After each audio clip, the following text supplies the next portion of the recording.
I might upon you on Jerusalem, stand and face Jerusalem.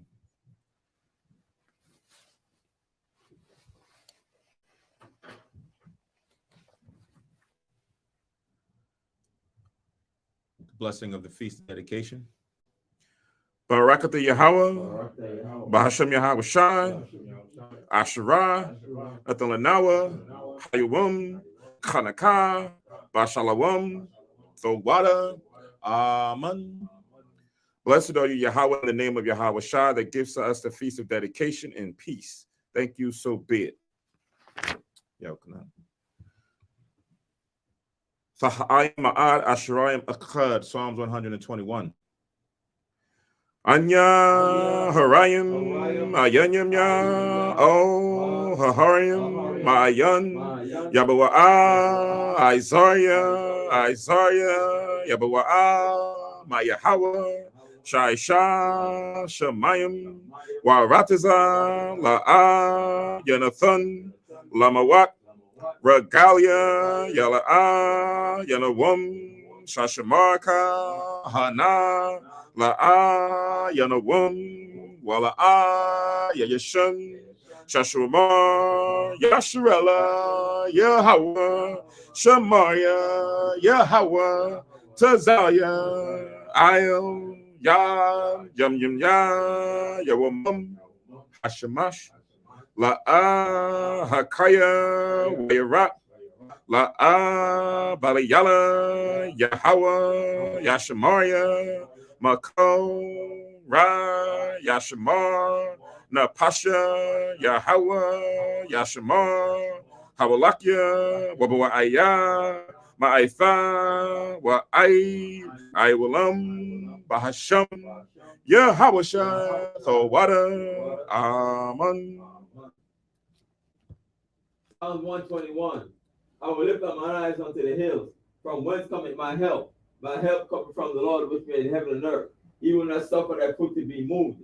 He that keepeth thee will not slumber. Behold, he that keepeth Israel shall not slumber nor sleep. The Lord is thy keeper. The Lord is thy shade upon thy right hand. The sun shall not smite thee by day, nor the moon by night. The Lord shall preserve thee from all evil. He shall preserve thy soul. The Lord shall preserve thy going out and thy coming in from this time forth and even forevermore. Amen. Amen. Shema Yasharella, hear, O Israel. Shema Yasharella, Yahweh, Allahayanawa, Yahweh, Echad. Shema Yasharella, Yahweh, Allahayanawa, Yahweh. Echad. Shema Yasharella Yahweh Allahayanawa Yahweh Echad. Deuteronomy 6:4. Hear, O Israel, the Lord our God is one Lord. Amen. Amen. So I apply Yahweh, the Lord's Prayer. Abba Yanawa, Shabbat Shemayim, Kodash, Chaya, Shamka, Yahweh, Malakwatka, Saba'ah, Ratazawanka, Haya, Aisha, Ba'arataza, Ka, Bashemayim, Netalanawa, Lacham, Yowum, Za, Asalaknawa, Kababwathnawa, Kasalaknawa, Kababathanawa, Wala'a, Habiyanawa, O Nasayawan, Abo, Hawashinawa, Marai, Kaya, Laka, Hamalakwa, Wahala, Wahatha Pa'ara, La'aywalam, Aman. Matthew 6:9. After this manner therefore pray ye, Our Father which art in heaven, hallowed be thy name. Thy kingdom come, thy will be done on earth as it is in heaven. Give us this day our daily bread, and forgive us our debts as we forgive our debtors. And lead us not into temptation, but deliver us from evil. For thine is the kingdom, and the power, and the glory, forever. Amen. Amen. Ha'aish Ramatazawaf, the Ten Commandments. La'a, Yahaya, Laka, Alahayim, Akarim, Alpanya, La'a, Thaisha, Laka, Paso, Wala'a, Thaibadan, La'a, Talaquaka, Shamwa, Yahweh, Alahayaka, Lashua, Zakar, Ath, Hayawum, Hashabath, Laquadashwa, Kabad, Abiaka, Wa'amaka, La'a, Tharatazak, La'a, Thana'a, La'a, Thagana, La'a, Thaina, Shakur, La'a, Thakhamad, Ko, Asherah, Lara'aika, Aman. Exodus 22. I am the Lord thy God, which I brought thee out of Egypt, out of the house of bondage. Thou shalt have no other gods before me. Thou shalt not make unto thee any graven image, or any likeness of anything that is in heaven above, or that is in the earth beneath, or that is in the water under the earth. Thou shalt not bow down thyself to them, nor serve them. For I, the Lord thy God, am a jealous God, visiting the iniquity of the fathers upon the children unto the third and fourth generation of them that hate me, and showing mercy unto thousands of them that love me and keep my commandments. Thou shalt not take the name of the Lord thy God in vain, for the Lord will not hold him guiltless and taken his name in vain. Remember the Sabbath day to keep it holy. 6 days shalt thou labor and do all thy work, but the seventh day is the Sabbath of the Lord thy God. In it thou shalt not do any work, thou, nor thy son, nor thy daughter, thy manservant, nor thy maidservant, nor thy cattle, nor thy stranger that is within thy gates. For in 6 days the Lord made heaven and earth, the sea, and all that in them is, and rested the seventh day. Wherefore the Lord blessed the Sabbath day and holiday. Honor thy father and thy mother, that the days may be long upon the land which the Lord thy God giveth thee. Thou shalt not kill, thou shalt not commit adultery, thou shalt not steal, thou shalt not bear false witness against thy neighbor, thou shalt not cover thy neighbor's house, thou shalt not cover thy neighbor's wife, nor his manservant, nor his maidservant, nor his ox, nor his ass, nor anything that is thy neighbor's. Amen. Aman. Yeshua, be seated.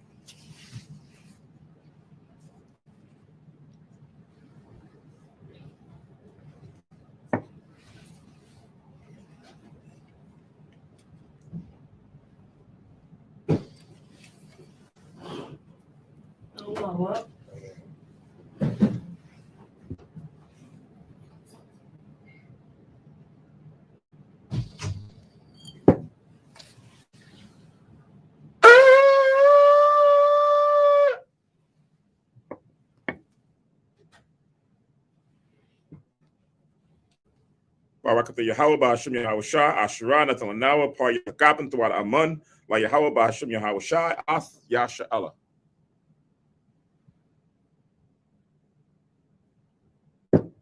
English translation. Blessed are you, Yahweh, in the name of Yahweh Shai, or the Most High, in the name of Christ, that gives to us the fruit of the vine. Thank you, so be it. To Yahweh, in the name of Yahweh Shai, with Israel.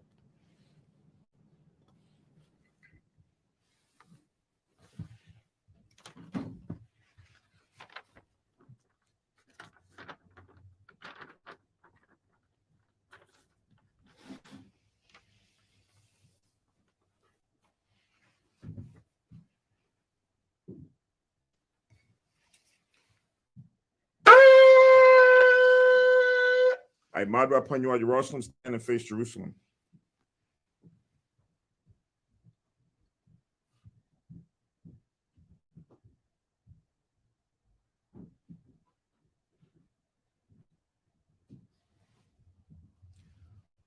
Barakatha Yahweh, Hagadol, Rakawam, Abiyah, Wanara'ah, Aliyah, Malat, Shal, Shemayim, Waratazah, Wakal, Dabayim, Kayayim, Wagam, Hamashiach, Mayahawa, Adawanawa, Ahabnawa, Hapalab, Yahweh Yahweh Shai, Zakarnawa, Yahweh, Barataza 1, Aimka, Yasha Allah, Izanawa, Bana, Wasap, Yasha Allah, O, Nanawa, Yum Yun, Aitha, Kayawamyam, Makwadam, Babakusha, Shalak, Mayaka Allah, Wahataz Wadak, Alahayim, La, Magunnawa, Rapanawa, Washamar, Alnawa, Baikor, Shalat,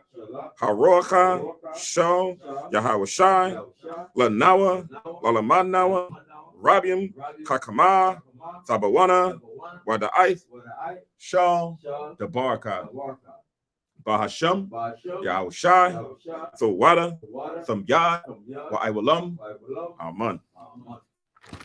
English translation. Blessed are you, Yahweh, the great, merciful, mighty, terrible, most high power, King of heaven and earth and all things living. And also the anointed from Yahweh, our Lord, our friend, the wonderful counselor, Yahweh Shai.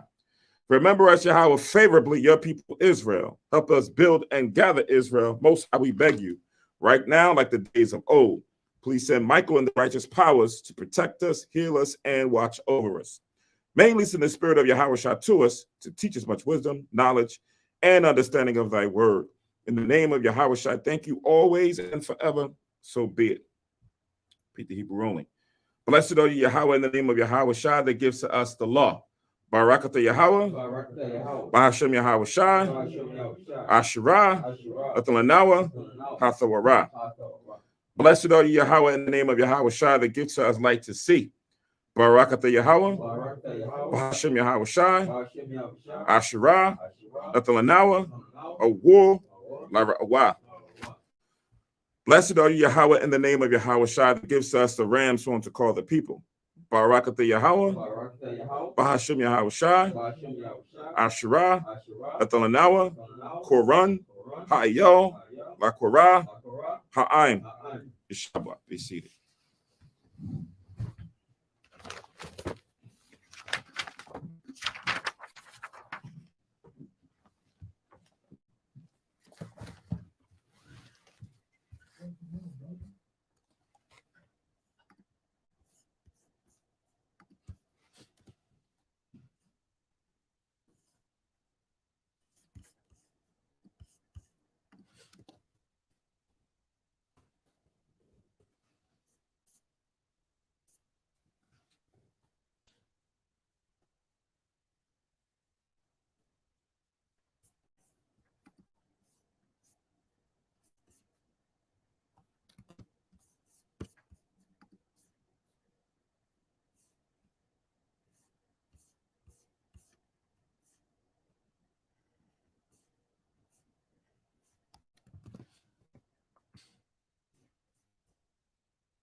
Yeah, I ain't get to it. Patience, patience.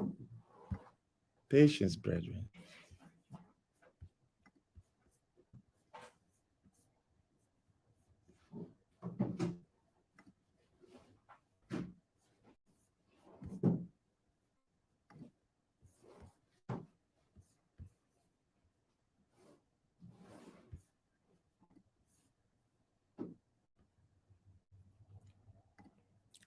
All right. Kun. Shalom, Yasha'Allah. Peace and blessings to the brothers and sisters. Ashar, Chaanakah, or Happy Feast of the Dedication, which is the dedication of the altar, the temple, as well as ourselves. This is the day that the Most High, through the Spirit, is consecrated, that we come in its season, on its days, 8-day feast, that we come together in honor and celebration of our history, our past, our righteous men and women that stood up to the glory of the Most High, to the righteousness for the saints, and for the sake of our laws and our commandments. So again, Ashar Chaanakah, or Happy Feast of the Dedication. This is Hayashrala Kanas, which is the congregation of the nation of Israel. Not just this camp here, it's for all camps, all people, right? Those whose ancestors on their father's side are known as the so-called Negroes that came over in the transatlantic slave trade. Also those who were the indigenous people here before any others came, known as the so-called Native American Indians, known as the Seminole Indians that were spread throughout North, as well as Canada, parts of Canada and Central America. Then you also have those who are known as the Latinos/Hispanics, right? Your Taino Indians, your Arawak Indians, so forth and so on, your Boricuas, right? You are also portions of the nation of Israel, made up of the 12 tribes of the nation of Israel, right? So this is our history that has been kept from us, right? And rightfully so, because while our history is kept away from us, we are in darkness. We don't know the royalty and the nobility that we have, that we should be looking to live up to through the Most High, through our example in Jesus Christ, who we know as in Hebrew is Yahushua, that left us and paved the way to follow the mark. Because we don't have this knowledge, you see how things are for us today. We are being pushed into the corners. We have been made a byword, proverbs that are very demonstrative, right? When we get these names placed upon us, stigmatism placed upon us, all right, laws against us, all because it is a concerted effort, a conspiracy to keep the truth away from the chosen people in the earth of knowing their identity. So that's why it's important for us to come together, to use these platforms, to read the history so that we can understand truth and not just what man pushes out there in society. This book that we call the Bible is just not a book of words, right? When we go into this Bible, we get the laws and the commandments that tell us dietary laws, ceremonial laws, such as today. We're going to read the history of why we come together on this day, but it also gives us moral, civil laws, how we act amongst each other, how we act with our kids and our family, how we act and conduct ourselves out in society. All these things are found in scriptures to give us an identity on how a man's supposed to live as a servant before the Lord, how a woman is supposed to live as a servant before the Lord, and then go out there and prosper as a nation, right? So this is where we now come and we read this history, right? We read the prophecies, all right? We read the things that's about to come that the Lord has promised for us in these last days for those who come up and realize their truth, who shake off the old man and the old ways of society and then try to come and live by the Most High's commandments. So this is now a reckoning for us in these last days, that as much as we put forth our effort to come and serve the Most High, the Lord is going to be able to, Christ and the angels are going to be able to defend us in the last days, right? Vouch for us in the last days so that we can be made or known as honorable men and women in the day of judgment when Christ and the angels come to redeem those individuals. So again, this is a part of our history where we come and look and see, how certain things came to be up until now, right? This book is also world history, as we're about to read. This is just not, about a section of people. Everybody is found in the scriptures. All nations have their origins that's traced back to what you read in the Bible, right? Whether people like to claim that, say that, there are other books and records that predate the Bible, fine. But do any of these other books give us world history? Give us the origins, the beginnings and endings of things, the mist of times like it talks about when you read in the book of Wisdom of Solomon. Can they do that, right? And that's what we continuously come to the scriptures, because it does that time and time again. Actually, the whole world does it, because I have to come in here to look at these events and then try to trace back and see if they are accurate to what everyone else knows as actual facts in history in their prospective countries or their research. So this is where, the Bible has stood the test of time even until today. And this is what we're going to read. So before we get into the actual storyline that we're going to read in the Maccabees, we're going to read about Chaanakah, or the prophecy about how Chaanakah was going to come into effect in the book of Daniel, the 8th chapter. So we're going to start in Daniel, the 8th chapter.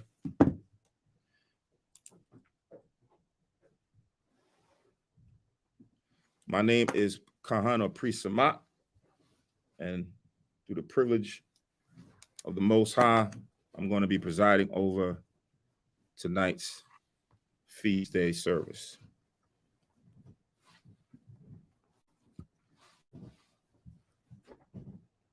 All right, so again, we're going to go to Daniel, the 8th chapter and the 1st verse.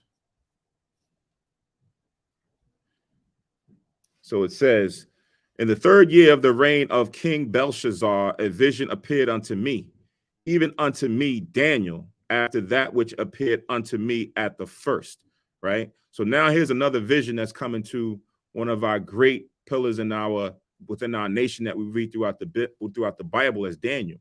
and he's in the Babylonian captivity, and the Most High is showing him visions of prophetic things that was going to come to pass in the earth, as far as for kingdoms and nations, as well as the end times that would happen after his captivity, or after him dwelling or living during the time of the Babylonian captivity, right? So this vision is about to show him something that's going to happen several decades or so later on, right?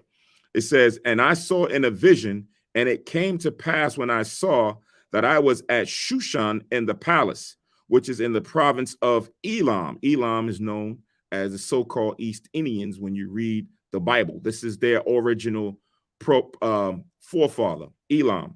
And I saw in a vision, and I was by the river of Eli. Then I lifted up mine eyes and saw, and behold, there stood before the river a ram which had two horns, and the two horns were high, but one was higher than the other, and the higher came up last. So when you go into the history, you'll find out that Daniel was being shown a vision of the next kingdom that was going to rise up after the Babylonians, which was the Persians and the Medes, right? The East Indians and the Japhetic people, right? The Medes or Madai, when you read it in Genesis, the 10th chapter on down, the Japhetic, the people of Japheth are known today as the so-called Hawaiians, Tongans, all of those that's spread now throughout the Pacific Islands, Fiji Islands, all of them, they are known are the people who are the descendants of Japheth. They were not always there in the Pacific Islands. They was where now people know as Europe, but they got pushed out after the events about what we're going to start to read about the Greeks and how they became powerful, right? But these are two nations, and it was first Medes who were the powerful one, but then, Japheth, who are the Medes, were the powerful ones, and then later on, Elam came up after at the last, and they took over, and they became the dominant ones during this empire. But now in the vision, you wouldn't know that if you was Daniel, because I'm going to read it again. It says, then I lifted up my eyes and saw, and behold, there stood before the river a ram which had two horns, and the two horns were high, but one was higher than the other, and the higher came up last. So because this is coming some years after Daniel, so he would have had this broken down to him to know what this is. By the Lord's graces, the Lord did give him the breakdown. Jump down to verse 20, right? Jump down to verse 20. Verse 20 says, the ram which thou sawest having two horns are the kings of Media, with the Madai or Japheth, and Persia, which is the East Indians, right? So this is the now breakdown of the vision that Daniel is being shown. This ram is really symbolic about the Persians and the Medes empire, all right? So now, as you understand, when you read throughout the Bible, the Lord will sometimes use different visions and different animals and different things in order to convey a message. Sometimes he gives you the breakdown. Sometimes he doesn't. He allows time to pass, and then it has to manifest itself, and the Lord will put the spirit on certain individuals to understand the visions that was given in the past. In this case, when he's giving it to Daniel, for this specific vision, he's giving them the breakdown. But all visions that Daniel received from the Most High was not broken down to him. Only select ones according to the Lord's mercy. Now, reading on, back in Daniel chapter 8 and verse 4 now. I saw the ram pushing westward and northward and southward, so that no beast might stand before him. Neither was there any that could deliver out of his hand, but he did according to his will and became great, right? So this ram, this kingdom went and conquered all at that time in the known world. There was nobody to stand before him. So it was the ruling kingdom after the Babylonians, right? They went and conquered, right? Reading on, verse 5. And as I was considering, meaning I was pondering on who can this be, right? Because at this time he wasn't told, behold, an he-goat came from the west on the face of the whole earth and touched not the ground. And the goat had a notable horn between his eyes. So as he's now pondering and considering this ram and what people this is that's going to go forth and conquer north, south, all over, he now is seeing a goat that's coming from the western portion of where this ram is ruling. And this goat comes, and now it's coming to conquer everything, right? It says he came from the west and on the face of the whole earth and touched not the ground, meaning he was elevated up and he just went through mightily to go and conquer. It says, and the goat had a notable horn between his eyes. Now, who is this that represents the goat? Because the ram is the Persians and the Medes. Now jump down to verse 21. It says, and the rough goat is the king of Grecia, right? So now the Greeks are the ones who are being represented here as the goat. It says, and the great horn that is between his eyes is the first king, right? So whoever was going to be known to being the first king that comes out of Greece is who this is prophesying about. So remember, this is during the Babylonian captivity. Daniel didn't see this manifest itself in his time because it would happen way after Daniel would die. But this is now the prophecies about what we read in the Maccabees, right? Because the Maccabees is going to go into very detail as far as for what all of this is talking about, right? What this prophecy is entailing, right? So the rough goat is the king of Grecia, meaning that is now representation of their kingdom. And the notable one between the two horns is the first king that would rise up from Greece. Now,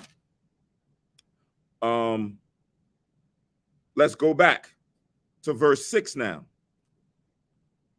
It says, and he, the goat, came to the ram that had two horns, which I had seen standing before the river, and ran unto him in the fury of his power.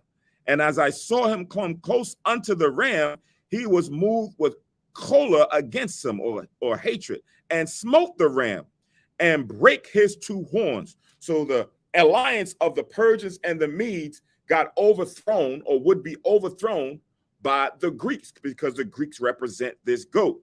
And there was no power in the ram to stand before him, but he cast him down to the ground and stamped upon him, and there was none that can deliver the ram out of his hand. So there was no one that could come to the aid of this of the ram because of what the goat was doing, which is the Greeks, right? No false god that was going to come up and stand up and do certain kind of miracles to now defend them against the Greeks. There was nothing that can happen because this is of the Most High. The Most High is prophesying to Daniel what is about to transpire as it relates to kingdoms in the earth, right?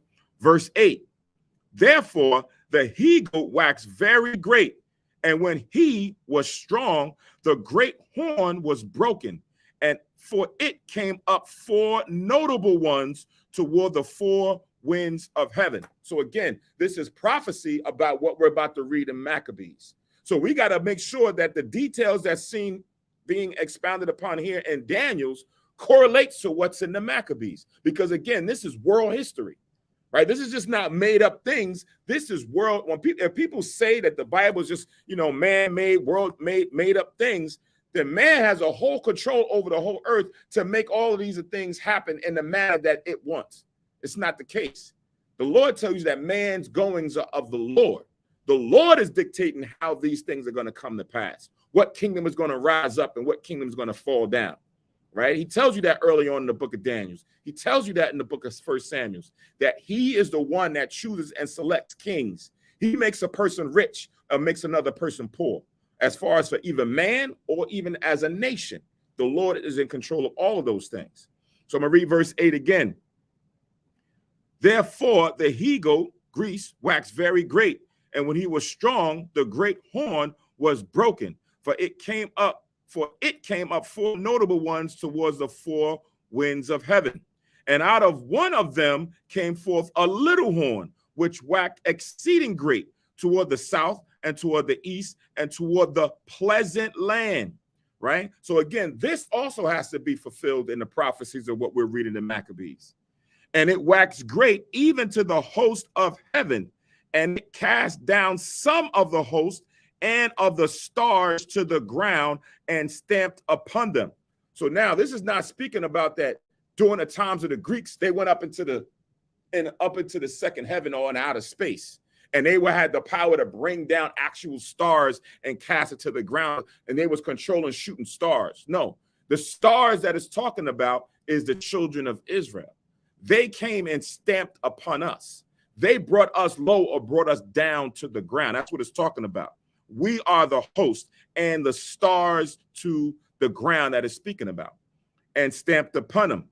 Said verse 11, yeah, he magnified himself even to the prince of the host, and by him the daily sacrifice was taken away, and the place of his sanctuary was cast down. Hence, this is why we're speaking about the dedication, because as we're reading here, the daily sacrifice was taken away, and the place of his sanctuary was cast down. The temple, the altar, everything at one point would have to be defiled in order to fulfill prophecy.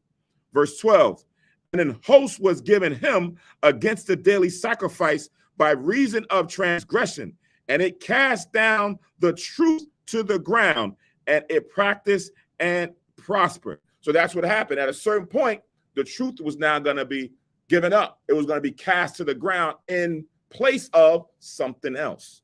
All right. So again, this is now the history or the prophecy about the Feast of Dedication that we read here in Daniel, that we're now about to read in First Maccabees, starting in the first chapter. All right. So again, Daniel's 8, you can go through, several chapters, all the way up to 11, that kind of goes into bits and pieces of what is being mentioned in the Maccabees, and then even so for after the Maccabees, as it pertains to what Rome and them would be doing, right? But now, as you see here, I stopped here because I want to give time so that we can go into the events that we just read about here in Daniel's 8. Now, let's jump into First Maccabees chapter 1. So with all that we just read in all that we just read in Daniel's, as we're reading the Maccabees, we should be able to point out some of these things. All right. And it's good so that you can correlate the Bible to the Apocrypha, because some people don't believe that the Apocrypha is a valid book, right? They don't see that this book is in perfect harmony with the rest of the Bible, rest of the 66 books, and it is, right? So now let's go on. First Maccabees, the first chapter and the first verse. So it says, and it happened after that Alexander, son of Philip, the Macedonian, who came out of the land of Chittim, had smitten Darius, king of the Persians and Medes, that he reigned in his stead the first over Greece, right? So the first three words says, and it happened. And what happened? The prophecies that we just read in Daniel's 8th chapter now manifested itself. It happened, right? This rough goat came up and conquered the ram, which was the Persians and the Medes. Darius was the king over the Persians and the Medes. The Most High showed Daniel that that ram was them. And then what? The rough goat would come and conquer them. So it happened now. So now, as Daniel is now getting this understanding, years go by, because you're looking for what's going to come afterwards. And now these things have now become actual history because it manifested itself. So it says, and it happened after that Alexander, son of Philip, the Macedonian, who came up out of the land of Chittim and had smitten Darius, king of the Persians and the Medes, that he reigned in his stead the first over Greece. Right. So now when we go back to Daniel's the 8th chapter, it said that in Daniel's 8 and 5, and as I was considering, behold, an he-goat came from the west on the face of the whole earth. So where the Persians and the Medes was ruling throughout all of that region that we read, to include Israel, to include all of that, Iraq, Iran, all of that, over in Macedonia is physically west of all of that region. Over there by where you see Greece, Thrace and all that, that's where that was. And Philip, Alexander's father, when you go into the history, he began to start the alliances of bringing these different groups of nations together within Esau, right? Bringing them together to now rise up. But now that was just the political piece to get them all united. But it was his son Alexander that was the one that was selected to now go and now rule and run this empire. So he came from the west and came over, and they did what? They conquered the Persians and the Medes. So now what Daniel was shown in the vision, like it says here in First Maccabees, it happened, right? These events have now transpired. So we can see that the Bible is now coinciding with the Maccabees or the Apocrypha and vice versa, because it's now fulfilling the events that were spoken of. You don't read that further on in the rest of the Bible.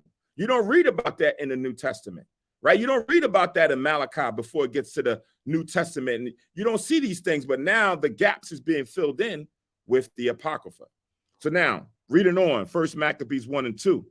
And made many wars and won many strongholds and slew the kings of the earth and went through to the ends of the earth and took spoils of many nations, insomuch that the earth was quiet before him, whereupon he was exalted and his heart was lifted up, right? And when you check it, he was a young man and he conquered very swiftly. The amount of area and lands that he conquered was done in only about a few years, where sometimes it takes a long period of time to wage those wars. But the Most High allowed this man and his empire to rise up very quickly. And as that happened, he began to get prideful, right? It says he was exalted and his heart was lifted up. Of course, sometimes that happens if you don't have, a spirit over you to kind of make sure that you stay humble and temperate. But that's not what happened with the Greeks, let alone Alexander the Greek, who was the one that was ruling at that time. Verse 4, and he gathered a mighty strong host and ruled over countries and nations and kings who became tributaries unto him. What you see is a normal practice. When you go and you conquer a different nation or different nations, you take some of them into your own empire. They become your soldiers or your armies. They become confederates with you. And then they also pay tribute to you. Same thing happens today, right? The ruling nation, the ruling party has it structured that way, where they now suck some of them in, they put their influences there, and they also have them give tribute as far as for either money or resources, right? If you don't have currency money, well, you have certain minerals and crops and things that's going to also be a benefit to the ruling party, and you have to provide that for them, or they're just going to take it, right? And a lot of times, and as we see in today's times, they take it covertly, right? So I'm going to read this again. And he gathered a mighty strong host and ruled over countries and nations and kings who became tributaries unto him. And after these things, he fell sick and perceived that he should die. So now as the Greeks and the first horn that came up out of the Greeks, the first king is Alexander, as he was running into power, he got very sick at the point that he was to die. Now, when we read it in Daniel chapter 8 and verse 8, it says, therefore the he-goat waxed very great, and when he was strong, the great horn was broken, meaning he now is about to be removed, right? He now is about to be taken out of the way. Then it says, and for it came up 4 notable ones toward the 4 winds of heaven, right? So now it has to also coincide. So now as we read back, it says in verse 5 again, and after these things he fell sick and perceived that he should die. Wherefore he called his servants, such as were honorable and had been brought up with him from his youth, his friends, his buddies, and parted his kingdom among them while he was yet alive, right? So now, here it is that we're reading about this here broken down, that his kingdom was going to be parted amongst his friends from his youth that came up with him. And now you're seeing now it is fulfillment of the prophecy of the 4 notable ones. Because when you go into the history, right, you have 4 main individuals that ruled at that time. Let me see if I can bring up also the map to show the areas as we talk about this.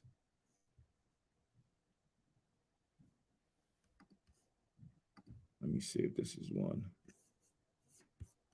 Bear with me 1 second.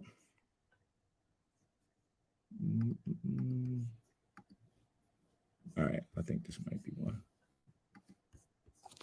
All right, I'll use this one.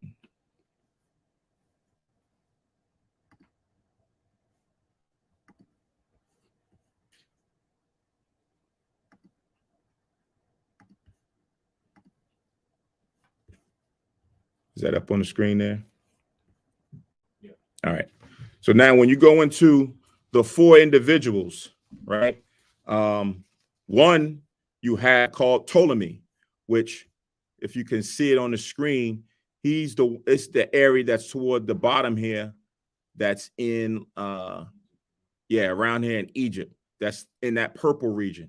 That's toward the bottom. If you can see where my mouse is going, right? Then you have another one called Cassander, right? And Cassander would be up here, over here by where Italy is, right? That's over there by where Italy is. Then you have another one, Lysimachus. He was over there by the areas of Greece, right? That area, Greece, Greece, Macedonia, right? Asia Minor. He had that realm. Then you had another one, right, called Seleucus. Now, Seleucus is this big region over here that you see in the yellow, which also encompasses where we see where Israel is.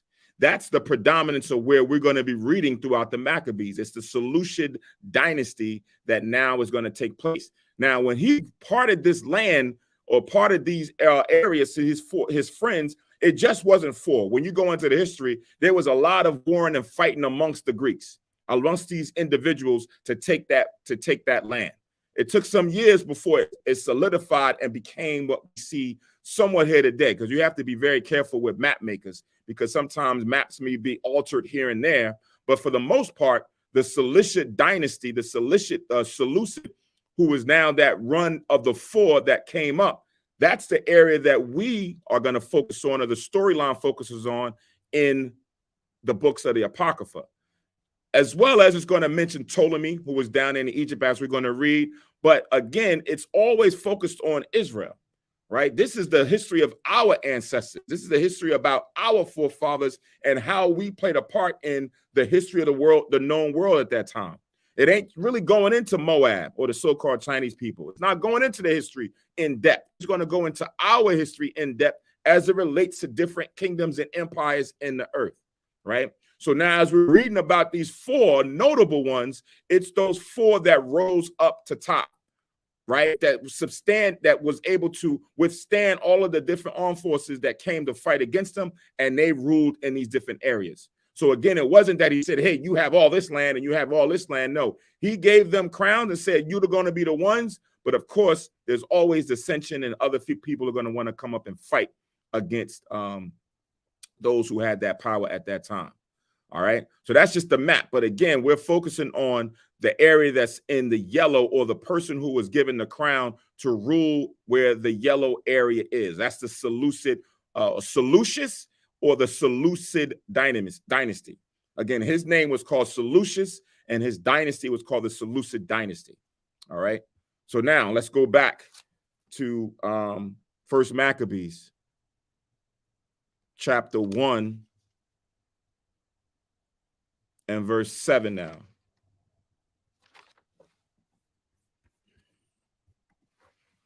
So now 1 and 7, it says, so Alexander reigned 12 years and then died.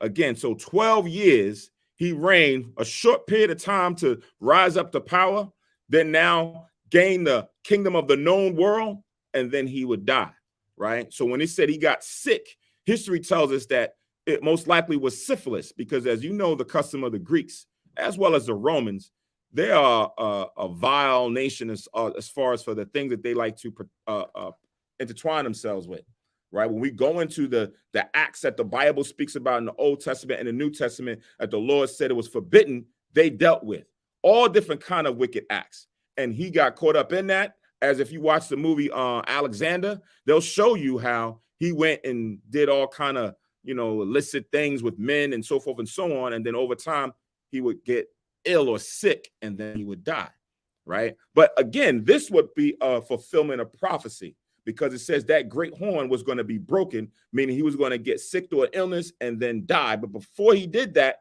he parted his kingdom. Verse 8, and his servants bear rule, everyone in his place. And after his death, they all put crowns upon themselves. So did their sons after them many years, and evils were multiplied in the earth, right? So when the Greek Empire came into existence, it wasn't, the beauty of what everybody likes to put in their certain books, history books, that, they got art, they got all their art, and it was so beautiful, and it was like, the beginning of civilization, like they like to say. No, the Lord said that there was evils that began to get multiplied in the earth based on their culture, right? Their culture was not in alignment with the Most High's commandments and laws and statutes. So this is where we see now how sometimes they want to remove these records out of the Bible, because where they're painting one picture, the Most High is saying something different, right? So of course they would want to remove this evidence out of the record so that we would not look at them in a certain way. And there's others in here too. So let's read on. It says, and there came out of them a wicked root, Antiochus, surnamed Epiphanes, son of Antiochus the king, who had been hostage at Rome, and he reigned in the 137th year of the kingdoms of the Greeks. So now here comes this man, Antiochus Epiphanes, right? It says, out of them came a wicked root. Now, when you link this up with Daniel's chapter 8 and verse 8, right? I'm sorry, verse 9. After the great horn is broken, after it's divided up against to the four notable ones, it furthers on. This is Daniel's 8 and 9. It says, and out of one of them came forth a little horn. One of the four is Seleucid. Out of one of them came a little horn. That little horn is now getting into Antiochus, so surnamed Epiphanes, and waxed exceeding great toward the south and toward the east and toward the pleasant land. The pleasant land is what?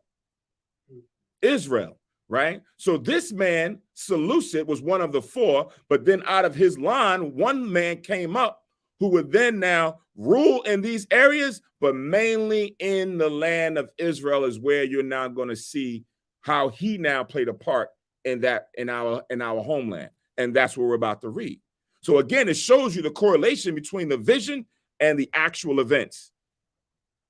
So now, reading on again, it says in verse 10, and there came out of them a wicked root, Antiochus surnamed Epiphanes, which means God manifests on earth, in their breakdown in the meaning of the title of the name, son of Antiochus the king, who had been an hostage at Rome, and he reigned in the 137th year of the kingdoms of the Greeks. So for 137 years, they had been ruling up until this point, right? So now if you were just to read it just as it was written, you would think that, okay, here comes Alexander. He ruled for 12 years. He now set up his four notable ones, and then it was like 3 or 4 years later. No, this is 137 years in that we are now getting to this individual here that's about to go start causing havoc within the pleasant land. Verse 11, in those days went there out of Israel wicked men who persuaded many, saying, let us go and make a covenant with the heathen that are round about us. For since we departed from them, we have had much sorrow. So when they came in, they began to, just like how it is with us today, when we see something that's different or foreign, sometimes we go and observe and we check out what they're doing and we partake, but we realize that that's not something that we want to deal with. So we separate ourselves from that. But once we separated ourselves, what happened? We did not get the same benefits. We were not given the same privileges. We were not given the same authorities as far as for being in the workplace, getting these high elevated jobs and positions of authority. We weren't getting that. Right? People began to look down on us. So they said, listen, right now, since we separated and departed from them, we're not benefiting no more. Let us go and change this up, right? It says we need to go and make an alliance with them in order to now gain favor, right? So it says in verse 12, so this device or this plan pleased them well. Then certain of the people were so forward herein that they went to the king, who gave them license to do after the ordinances of the heathen. So now it was something that was probably just done amongst the people, but you had some of us who was like, nah, we got to take this to the higher level. We're going to go to the king so that now he can understand that, listen, we're making an alliance with them. right? Can we get certain privileges? We want to set up shop here.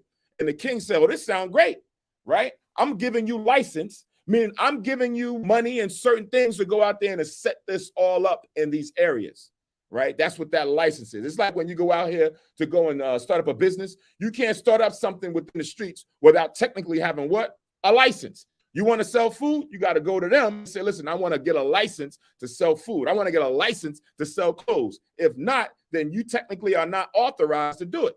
So they went to the king to get the privileges and the benefits of establishing the customs of the heathen within our people. What king of Judah was this that they went to that did this? This is not the king. This is the Antiochus. Oh, it was the Antiochus. Yes. Right. Let me read it again. It says, then certain of the people, of our people, were so forward herein that they went to the king, who gave them license to do after the ordinances of the heathen. Remember, we didn't have any kings at this time, right? During the times of the Babylonian king, that was our last time having kings ruling in the throne. So it went from the Babylonians to the Persians and the Medes. Now here's the Greeks, right? So we don't have a kingdom established. We're in captivity from one kingdom to the next. So now our individual, our people, traders, call them that, they're the ones that's going to the king. And it may not be directly to the king, it could be to his subjects that says, hey, this is what we want to do. And they are now giving them license to go and do certain things. Or it could be the actual king. Don't know. But they're going to them to say, hey, let's leave our laws and follow their laws so that we can gain some privileges and opportunity, right? It says, verse 14, whereupon they built a place of exercise at Jerusalem, as we know it today, a gymnasium, right? According to the customs of the heathen. So this is not just like a regular Planet Fitness, right? Or whatever, you know, they got now today. The original gyms was in the nude, right? You worked out in the nude, right? And you can know this because if you look at all of their art, their relics, their statues, the majority of them are either 100% nude or 90% nude, because that was the custom of the Greeks, that they did a lot of things in the nude, right? Today, I remember my daughter came to me one time and she was going through school and they brought home the lesson and they were showing quote unquote art, right? And she's looking at, she's like, Daddy, look at this. All this stuff is naked, right? Of course, in the spirit, her innocency, she looked at it. This is not right. Like, but wanted to get the perspective from me because she's now having to be exposed to this. Right. And I had to sit her down and say, yeah, this is what their culture considered as normal. But this is not normal. This is wrong. They just went out there, would just have themselves in the nude. Would you want to go out there just butt naked in the nude? She was like, no, that ain't right. Exactly. That's the spirit that you should keep. But they want you to think that this was okay. Right. But this wasn't. This was the customs of the heathen, wicked, evil philosophies and cultures and things that they tried to influence upon those who they were ruling over. I was going to say that was their form of art, to take the human body and put it in the form of art. That was big classic. Good. Forgot the saying when they said art imitates life, right? That's what it is. Their art was imitating their lifestyle. Because you would not put up art related to yourselves that's different. So when you go there now, sometimes when I'm traveling over Europe and I see certain things, I see this, right? Throughout in every different area, I see this because this was reflective of their lifestyle and culture. So now it says in 14, whereupon they built, because they was given license to do this, a place of exercise at Jerusalem. This was not a custom of Jerusalem to go exercise in the nude. But if anybody wanted to come up and say, hey, you can't do that, stop. Well, I got authority from the king. You can't stop me from doing nothing, right? You can't refrain me. I'm able to do this. If you got something to say, you got to go take it up with them. They may come and, do some harm to you if you try to stop us. So that's why they went there, so that nobody could try to stop them. It says, according to the customs of the heathen, and made themselves uncircumcised and forsook the holy covenant, and joined themselves to the heathen and was sold to do mischief. So by doing this, they made themselves uncircumcised. Why? Let's go to Deuteronomy chapter 10. Deuteronomy chapter 10.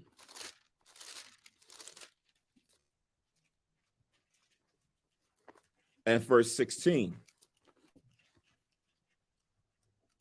Deuteronomy 10 and 16.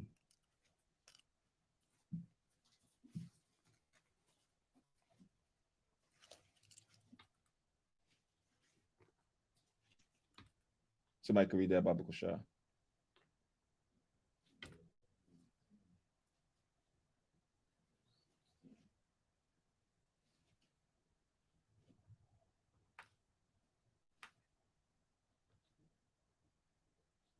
All right, Deuteronomy chapter 10 and verse 16 reads,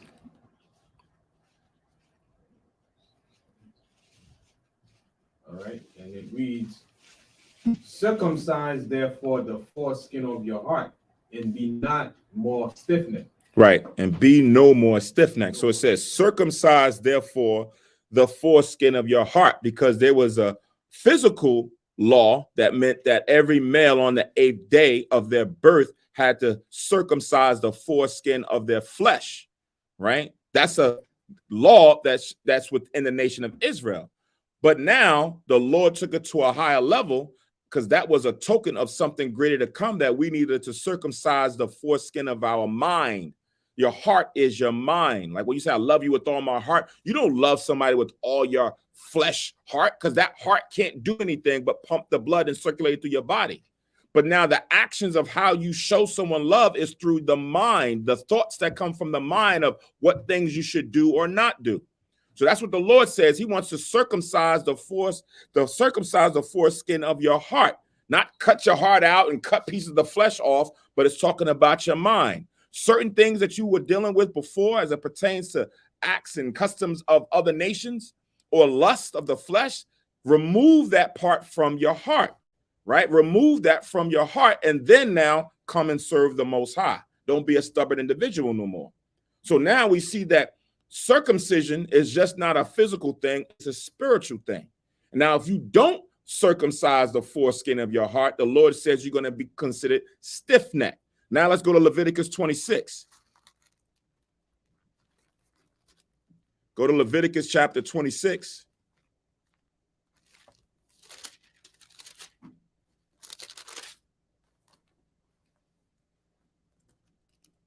And verse 41.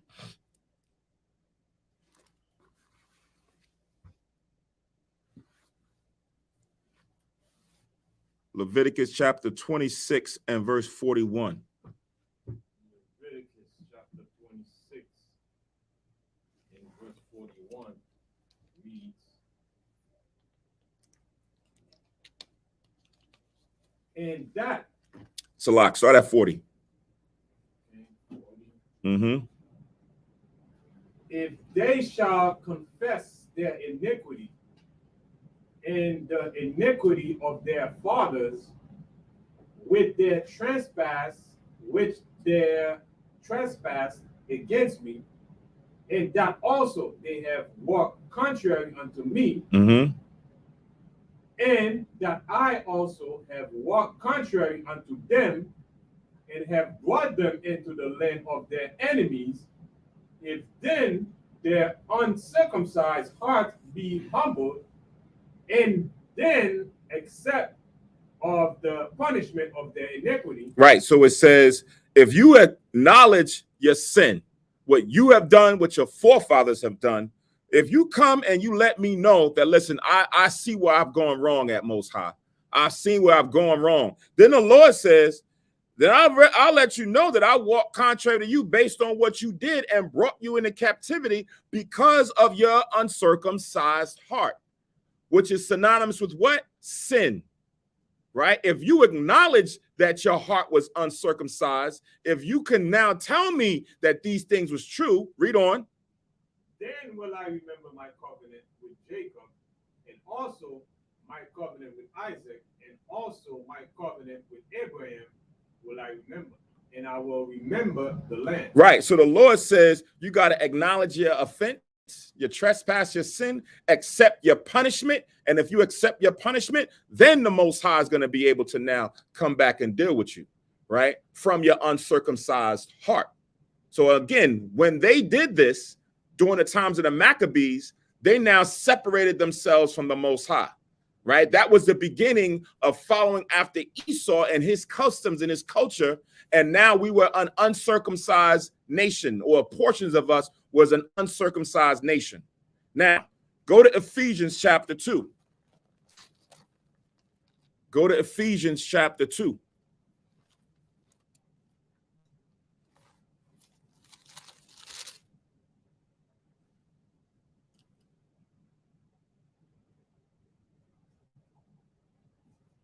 And verse 11.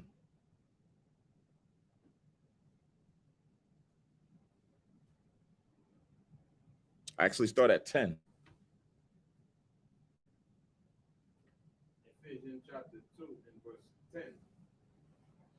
For we are his workmanship, created in Christ Yahushua unto good works, which God had before ordained that we should walk in them. Mm-hmm. Verse 11.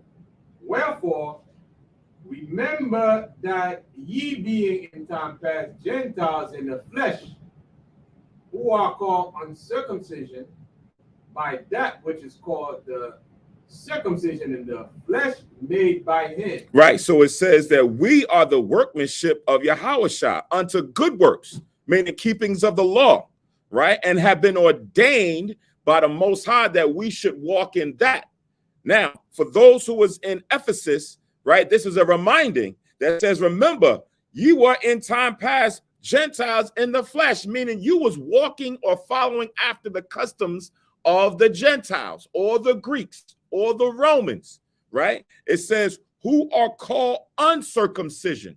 Why are they called uncircumcision? Not because a person just doesn't have a circumcised of their foreskin of their flesh in their body, but because of their mind. That's what we just read in Deuteronomy. That's what we just read in Leviticus. Because your mind is uncircumcised, right? So it says, who are called uncircumcision by that which is called the circumcision. So you have a group of people that's calling them the uncircumcised because they don't follow the law. They don't keep the commandments. Those who are called the circumcision are the ones who understand the law. They understand the Most High to a certain level, right? So they separated themselves based on customs, right? In the flesh made by hands. Read on. That at that time ye were without Christ, being aliens from the commonwealth of Israel, and strangers from the covenant of promise, having no hope and without God in the world. Right. So at that time, while you was following after that, you was aliens, strangers, right? From the covenants, from the promise, having no hope. Because if you're in the world, living after the things in the world, you won't have any access to the promises that's to come from the Most High. Not until you repent, acknowledge your sin, which has now led to your uncircumcision, and then accept your punishment, then the Most High can come back and deal with you as a servant. That's what the Lord is looking for, right? So this is now what we're reading here in First Maccabees. Why we read in the New Testament about people who are classified as being uncircumcision, right? Because these men back here in Maccabees made themselves uncircumcised. They knew the law. They had their rods for circumcised. But now because they followed after the customs of the Greeks, that meant that now they were an uncircumcised people, right? These groups of people who made that alliance with them made themselves uncircumcised. All right, so let's go back to First Maccabees.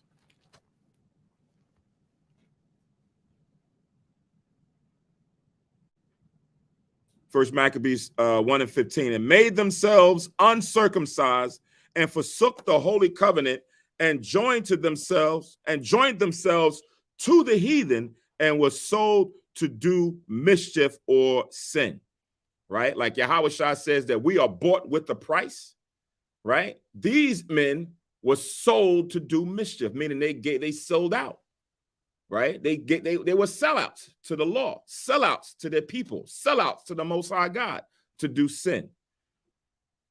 Verse 16, now when the kingdom was established before Antiochus, he thought to reign over Egypt, that he might have the dominion over 2 realms. So again, power always is greedy, but especially when you're dealing with the heathen. You just can't sit on what you have. You got to have more and more and more. You got to have more money. You got to have more land. You got to have more wealth. You got to have more people. You got to always want more. So now as Antiochus is sitting on his throne, he's saying, listen, I want to get more, right? I want to have 2 lands. So remember, the lands was divided amongst 4 notable ones, right? Ptolemy was one of the people that we mentioned earlier who had royal control of Egypt. And that was a title that was passed down. So now as Antiochus is in power, he wants to go and take more land. So it says in verse 17, wherefore he entered into Egypt with a great multitude, with chariots and elephants and horsemen and a great navy, right? So navies was back then too. Meaning you had boats and ships and you had people who was, armed with weaponry and things on the sea to go and fight, cross over bodies of water to go and enter in the fight. He had that, right? This was a great empire at that time. Even though they was wicked as all hell, they still was a great empire to be able to go conquer the known world at that time. So Antiochus now wants to spread his kingdom. So he entered into Egypt with a host, verse 18, and made war against Ptolemy, king of Egypt. But Ptolemy was afraid of him and fled, and many were wounded to death. Right? So they were not a great foe or a great enemy or adversary to Antiochus and the Greeks at that time. They was afraid with the might and power that they had, and they fled and they took that region of that realm. Right? Remember, and Daniel just said this was a great goat. Right? This was a great horn that stood up. This wasn't like, just some average empire that was coming up. No, the Most High gave them the power to be able to conquer the known world at that time. Verse 19, thus, and he took the spoils thereof. So now once he goes and takes the spoil, their gold, their silver, their actual natural resources out of that land, as we know today, the continent of Africa is one of the most richest resources in the world. And it's still today being plundered. So they went down there and took spoils, right, from the land and brought that back to their storehouse so that they could distribute amongst their friends. It says, verse 20, and after that, Antiochus had smitten Egypt. He returned again in the 143rd year and went up against Israel and Jerusalem with a great multitude. So again, this is the Seleucid dynasty, right? Antiochus over a period of time is the one that now is rising up to fulfill the prophecy that we read in Daniel's to go and fight against the pleasant land, which is where? Israel and Jerusalem. After he defeated the Egyptians, now here's where our nation fits in to the whole Greek empire, right? It says in verse 21, and entered proudly into the sanctuary and took away the golden altar and the candlestick of light, which is known as the menorah, right? So now when you look today, for those who are new watching this channel, watching this stream, whether it's tonight or later on, you may watch the rebroadcast of it as you're clicking through YouTube. The menorah is the candlestick of light.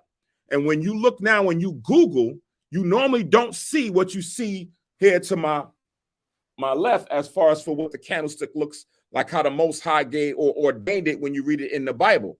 There's 7 lamps on this candlestick, not 9, right? They'll tell you that coming out of the Josephus or other histories that there was an event happened in the history of what we're reading now where they had only a minimal amount of light, oil to burn in the light, in the candlestick, in the menorah, and it went on for 8 days. So they made a menorah now of 8 lamps, and then they had the one in the middle, which makes it the 9.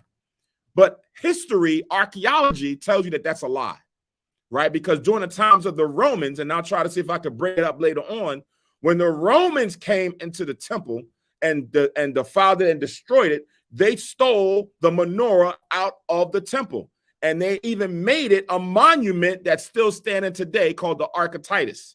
And on the Archetitus, which they carved and drew, they showed you what they stole. It was, again, the same thing, right? So when the Greeks went and took it, it didn't look like what you will Google nowadays. If you put in menorah and you Google it, you won't normally see this.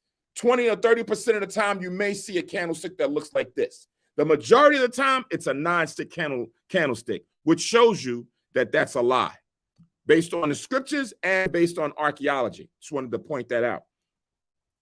It says, and all the vessels thereof, and the table of the showbread, and the pouring vessels, and the vials, and the censers of gold, and the veil, and the crowns, and the golden ornaments that were before the temple, all which he pulled off. So they went in there and they stole everything, right? They went in there and ransacked. Because why? They were the wicked ruling power at that time, right? When you are proud, who's going to stop you?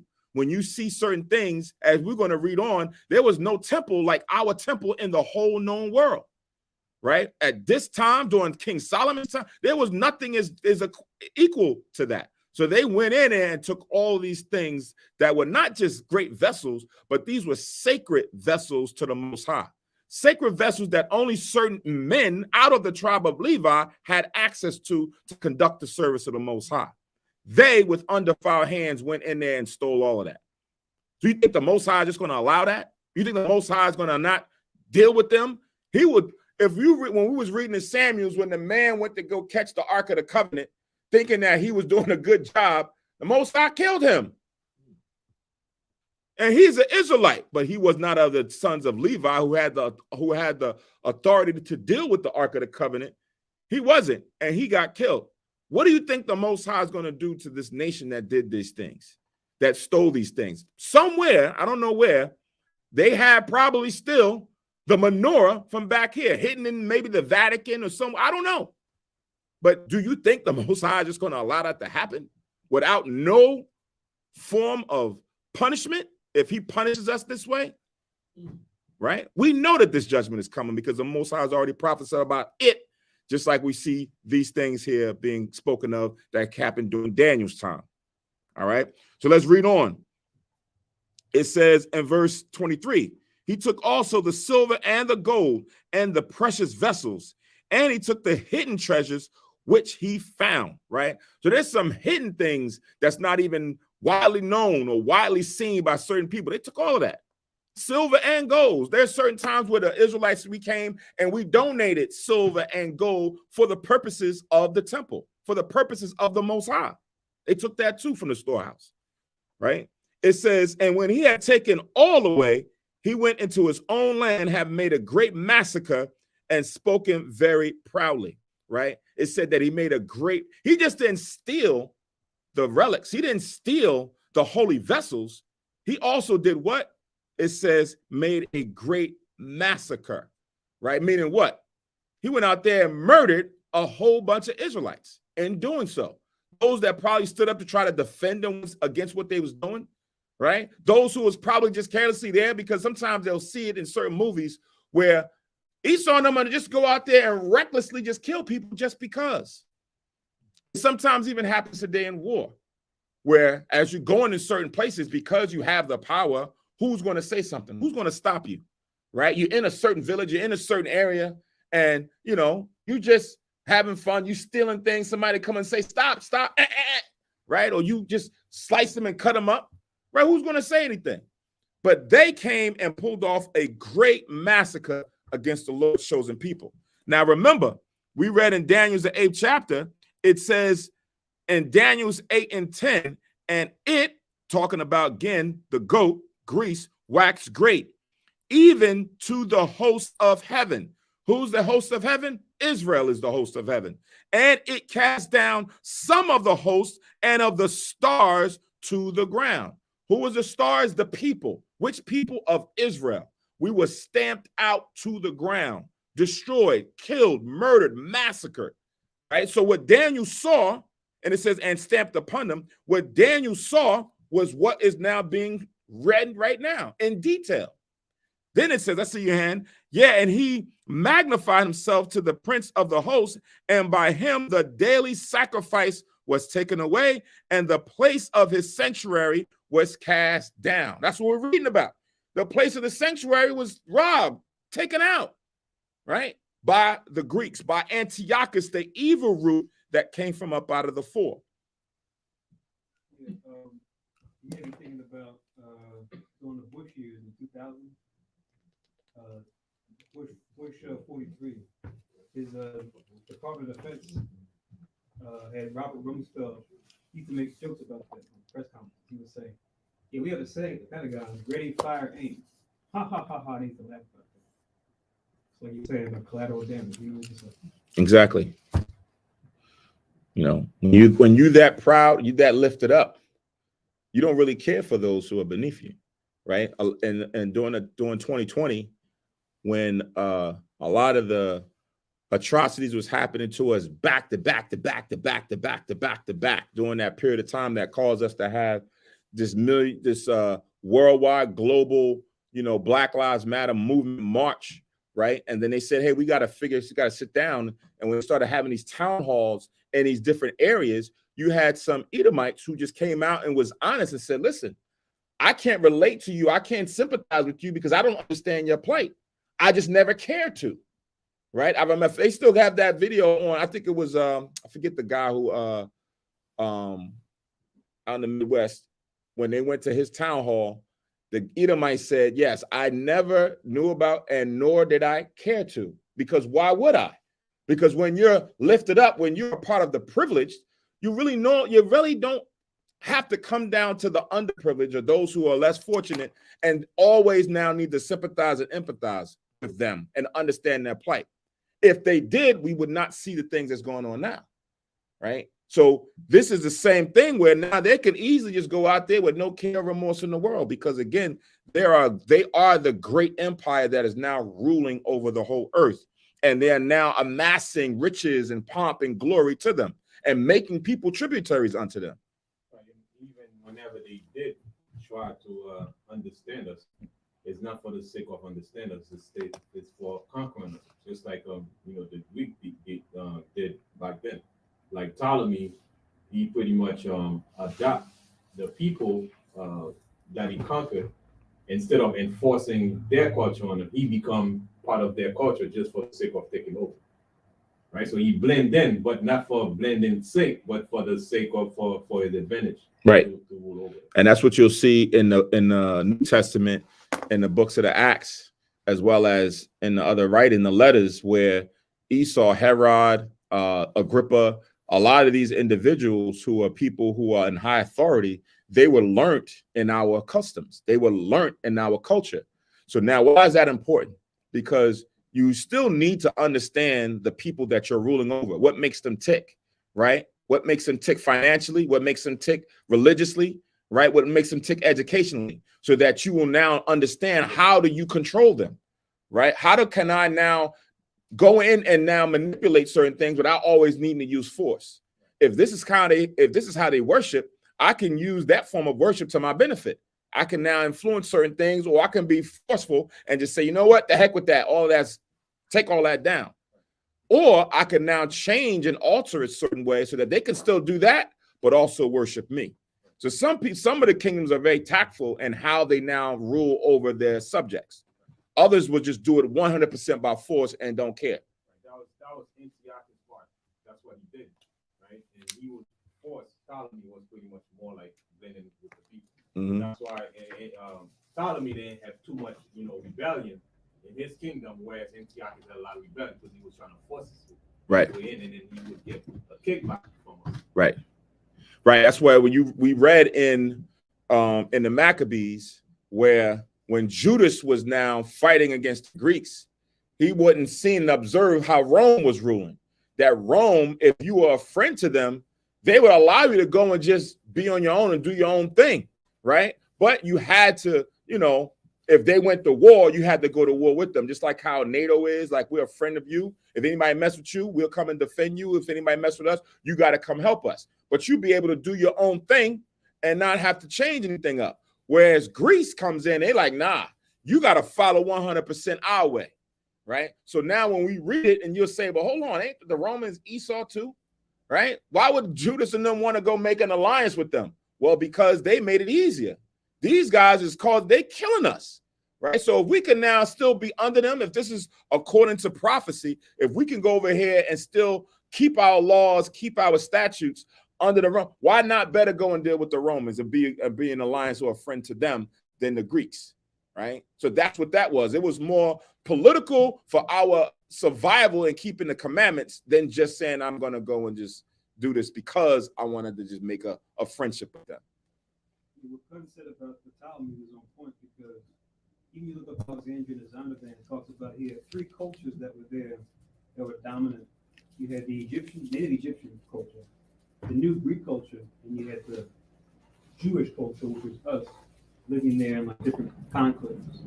So where the first word Ecclesiasticus, when you look at the introduction to Ecclesiasticus, it tells you that there were a grandfather, a father, and a son who lived in Alexandria under Euergetes, who was the third power. So the fact that they're able to know what they know and practice what they practice over there. Fun.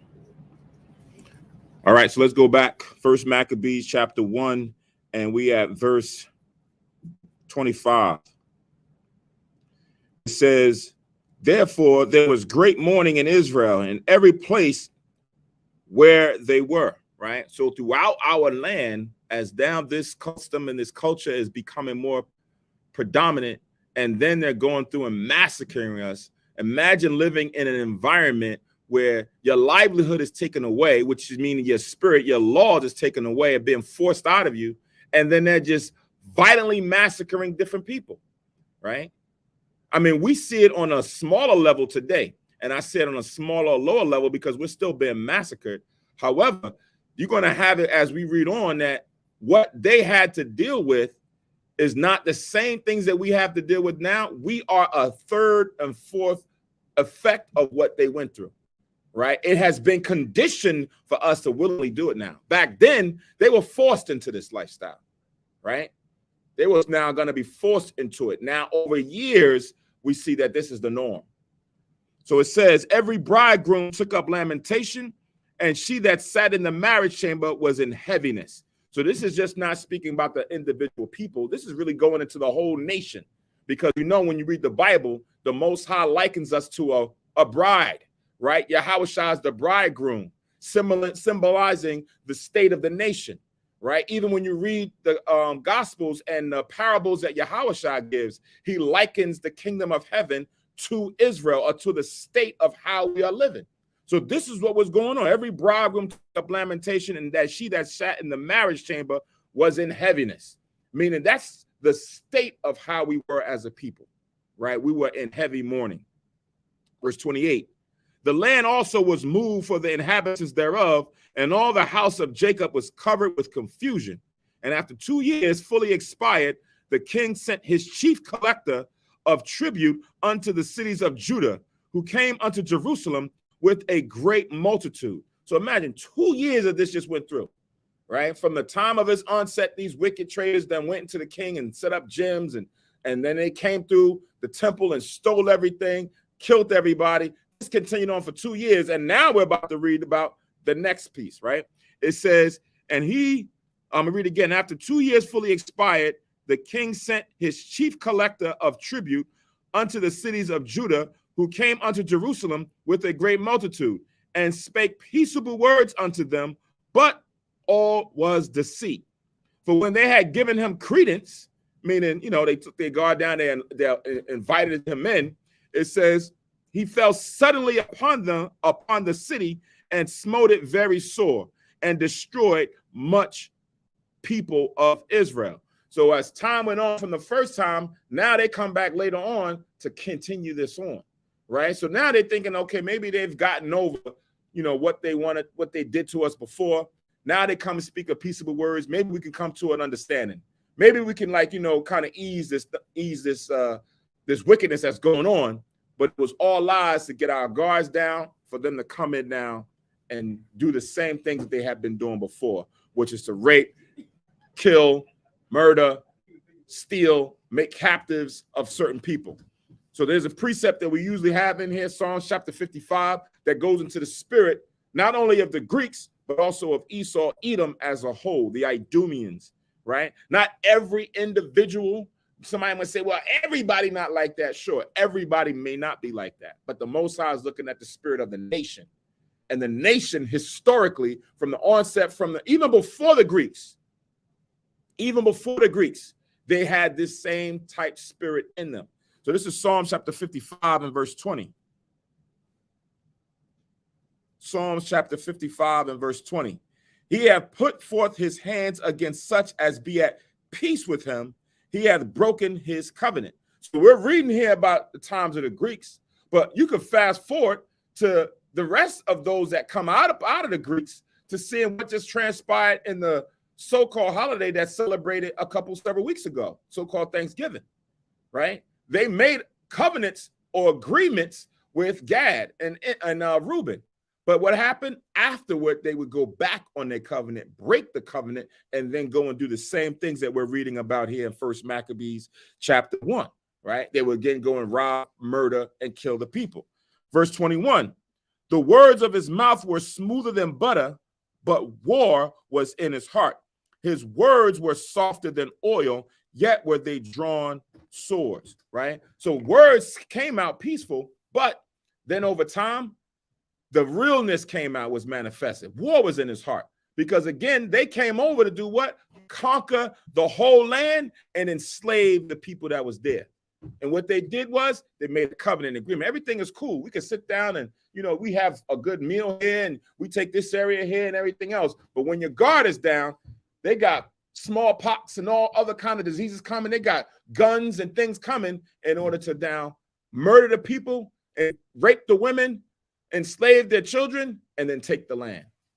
Then it says, cast thy burden upon the Lord, and he shall sustain thee. He shall never suffer the righteous to be moved. Showing you that even though these things happen, the Most High is now going to come and get the retribution upon those individuals who've done these things. So it's not like the Most High don't see it, right? It says, but thou, O God, shall bring them down into the pit of destruction. Bloody and deceitful men shall not live out half their days, but I will trust in thee. So the judgment is coming, right? All of what they did to the sanctuary and the temple, but most importantly, what they did all of what they did to the sanctuary temple, all of what they did to the land, but most importantly, what they did to the Lord's anointed people, right? So let's go back to 1 Maccabees chapter 1, and then we're going to read from verse 31. It says, and when he had set the spoils, and when he had taken the spoils of the city, he set it on fire and pulled down the houses and walls thereof on every side. But the women and the children took they captive and possessed the cattle. Then builded they the city of David with a great and strong wall and with mighty towers, and made it a stronghold for them. So now our city within Jerusalem, the city of David, they now took it for themselves and fortified it as like a garrison or fortress for themselves, right? After they took and stole the women, raped the women and took them as slaves or handmaids for themselves, took the children as servants. Again, you got to think about how this now would transpire if you were living back at that time, to see the craziness of this, to see them coming in as an empire and doing all these things. I mean, they burned down the cities, took everything. Imagine people running through the city, because you see sometimes in these movies how they come on their horses, whenever they want, whenever you got the urge, you just come through, kick through your door, right? Because like how they do with police now. Police can have a no warrant. They just bust through your door and they go shoot somebody talking about, oh, I got the wrong house. And it's like a 50-50 crapshoot if they're going to hold them liable for what they did, right? This was 10 times worse back when you're seeing some of these things that happened with the Greeks. Now it's done in the auspices of, I thought I saw somebody, but, this is all wrong, right? And this is the beginnings of their empire, but it started off this way. So how could anyone look at the Greek Empire as being a good or righteous or civilized people? They were not. Right, it's almost like today you can pick up the phone and make a phone call and things like that, complaining. I see some people at the door, but today, once you see them coming, that's it. Your heart just drops. Mm-hmm. Damon, House of Dragon, him in the gold coat. Yeah, exactly. Yeah. Yep. This is a TV show. They went into the town to start enforcing the law crazy on people. It's just whereas they knew about the people who were already doing underhand stuff. Right. They just kind of went and get it. Right. If anybody didn't hear, he was referencing the prequel to Game of Thrones, House of Dragons. That's on HBO. And there's a certain part in the series where one of the brother of the king, who had now authority over the what we would call the police or the army at that time, they were the ones who were supposed to enforce the law, but they were enforcing the law recklessly, right? Taking advantage of the law because of who they were, gold coats. But they was ransacking the city and stealing and raping and pillaging because they could, right? And who was going to stop them? It's the same thing that we're reading about. So now verse 34, it says, and they put therein a sinful nation, wicked men, and fortified themselves therein. So now they put people in the land. And sometimes when you look at the history of Esau, what they will do is, even though they go and conquer a people, they go and conquer their city or their realm, they keep the name sometimes, and then now they will call themselves by their name or force people to call it after what they wanted to be called by. So that's why sometimes it gets sketchy when you start reading, even in the New Testament, as it pertains to the names of the people who you are looking at. Do you think, are these actual Romans, or are these Israelites that now being called Romans, right? Same thing today. You have it where we live, a lot of times we rep, and this is not our homeland. Oh, I'm from New York, right? Not knowing that York came from over the waters, right? Those are people that came over the waters and brought that name here and just proceeded. Oh, this is the New York or the New Jersey, right? And now this is where I'm from. I'm from ATL, right? All of these names is not indicative of who you are as a people.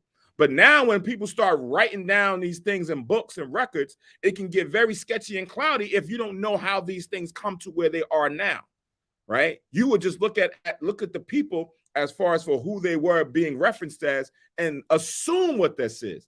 That's why we got to go through this history, and you see that they went and murdered the people, took the women, took the children, and they put other people in that land. And these people are not the people of the land. This is not Israel. This is not Jerusalem. These are the heathens that's round about who are tributaries or friends to the king. And now they're dwelling in the land with the wicked ones of our own people, right? So this is now what is now being done at this stage in the Greek Empire as they're coming up. Verse 35. They stored it also with armor and with victuals. And when they had gathered together the spoils of Jerusalem, they laid them up there. And so they became a sore snare, right? So now they're really taking control of all aspects and using that area for their storehouses, for some of those things, bringing armor and different defense mechanisms in. And now they're controlling the whole area, right? What was once our pleasant land, what was once a place of our sanctuary, now it's like it's desolate. Now you don't even want to be there anymore. You got to leave. You want to go somewhere else because it's too bad. It's too wicked. That's what people do now here in America. It's like, I'm about to go to, I'm leaving here. I'm going to DR. I'm going to go live down in Costa Rica. I'm going to go live in I can't stay here anymore because it's too wicked. It's not beneficial for me, right? Even on a social level, just the mindset and the thinking of some people, I can't deal with this no more. I got to get out of here. Not to say that you're going to escape the turmoil. It's going to always be there wherever you go. But this is now a prime example of how some of our people are going to do as we read on. Verse 36, for it was a place to lie and wait against the sanctuary and an evil adversary to Israel, right? So they used that as an opportunity to go and set traps and snares when people wanted to come back to Jerusalem, back to the Holy Land, go to the temple and offer gifts and certain things that they could take advantage of them that way, right? They can lie in wait, right? Verse 37. Thus they shed innocent blood on every side of the sanctuary and defiled it, insomuch that the inhabitants of Jerusalem fled because of them. Whereupon the city was made an habitation of strangers and became strange to those that were born in her, and her own children left her, right? Just what we were talking about. As you see all these things happen and you want to keep your customs, you want to keep that moral fiber of what you have been brought up in, and now everything is done on 180, you don't want to live like that. So what happens? You leave. And now more and more strangers, more and more wicked individuals come in and dwell in that land, right? And now it just becomes a place that is totally defiled. It says in verse 39, her sanctuary was laid waste like a wilderness. Her feasts were turned into mourning, her Sabbath into reproach, her honor into contempt. So that great holiness that we once had has now been turned to total despair, right? Everything now changed. As been her glory, so was her dishonor increased, and her excellency was turned into mourning. Moreover, King Antiochus wrote to his whole kingdom that all should be one people, right? You always got that spirit about making everyone one, right? One nation, one people under God, right? With all languages now come to one. All religions now come to one, right? You all can do whatever you want, long as you are under our authority, right? Follow our way. And what they're going to do is they're going to give you options in order how to do that, whether it's political, educational, religious, right? We're giving you options, freedoms to now come and worship and serve under us. Back then, there was limited options. It was our way or the highway, right? Our way or death is what we're about to read. It says, and everyone should leave his laws. So all the heathen agreed according to the commandment of the king. So if you was Persian at that time and you was following your own customs and ways of thought, you agree to say, okay, we'll follow your way. So they followed that way. If you was Hamitic, you followed that way. If you was Moab, you followed that. Everyone that was around at that time throughout their kingdom, throughout the Seleucid dynasty, said, okay, we'll sign up. We'll sign up because I see what y'all doing over here in Israel. We don't want that. We'll sign up, right? This was the deterrent, right? To make it so that you now are forced to follow the rule. Yeah, many also of the Israelites consented to his religion and sacrificed unto idols and profaned the Sabbath day. So now you got some of our people who say, well, all right, I'll do it too, right? I'll follow suit. Because sometimes when you look at the masses of people, you don't want to be the eyeball out, right? You don't want to be the one standing over there where everybody's over here and looking at you like, what you doing? Listen, I'm supposed to be standing on the Most High, but if I stay over here, I may not get the privileges or the benefit. I might get murdered. I might get taken out. I might be made an example of.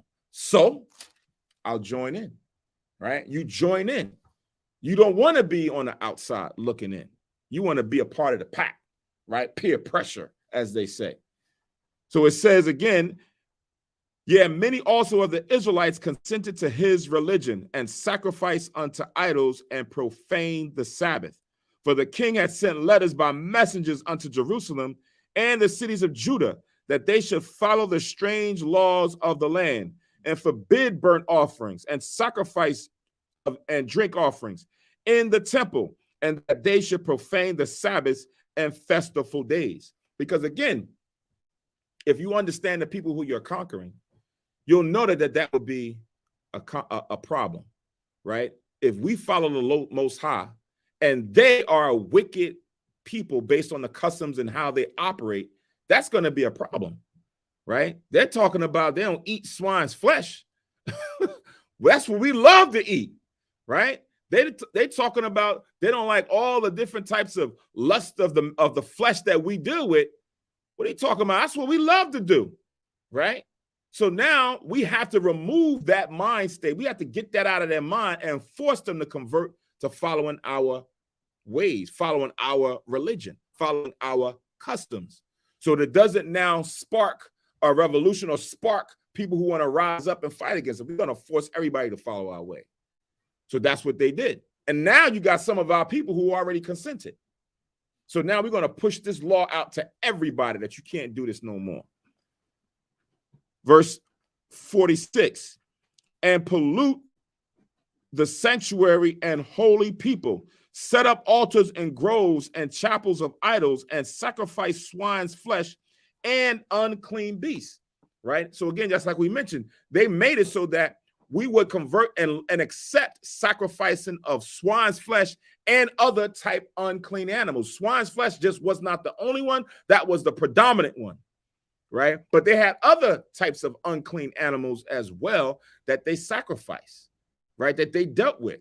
I don't know who posted it on the chat where, and I think, I don't know if it was Aquan or Robert Qua, someone followed up, where they were showing how they was feeding rats in the in the troll, they was throwing carrots or something and feeding the rats. And you're like, yo, why is they feeding the rats that way? And they look like huge rats. Are they supposed to be a substitute for something? Are they not trying to trick the people and putting that as an option of meat on certain marketplaces? And it was like, yeah, you want to make sure just buy a whole chicken so you know what a chicken look like, right? But in certain customs, this is normal for them to go and deal with unclean animals. If they eating pig, there's other different type animals that's just the same, right? Different types of rodents and scavengers that they'll eat because they can. We know Moab and all them do the same thing. So again, this is why it was imperative for them to now come to us and say, y'all can't follow those commandments, those laws no more. Y'all got to go and set this up. And if y'all do it, y'all gain favor. We'll give you position. We'll give you privileges. We'll give you authority to go and do some things that you would like to do, but still under our authority, right? It says in verse 48 that they should also leave their children uncircumcised and make their souls abominable with all manner of uncleanness and profanation, right? So now they would influence us to say that law that you kept on the 8th day that the most your God gave to Abraham to pass down to his chosen seed, don't keep that anymore, right? You saying that a man and a woman are only people that need to be together? Nah, don't worry about that no more. It's open for anybody. Now, over time, back then, it wasn't just immediate, right? You know, it had to be something that was conditioned into the people. Those who was killed, and then after a while, hey, look, it's not that bad, right? I mean, come on now. It tastes kind of good. I never tasted it before, but it tastes kind of good. Eating swine's flesh ain't that bad. Because now when you come to our people, when we say swine's flesh is unclean, it's a scavenger, the Lord said don't eat it. Now you start contemplating in your head, but what's wrong with it? It tastes good to me. Now you start advocating for it. Why? Because this was done back then, right? They forced it upon us, and then you had to come up with ways in order to make it seem good. But in all actuality, it was the influence by force that started this. And then over time, with our wicked people that lived amongst us, it became the influence.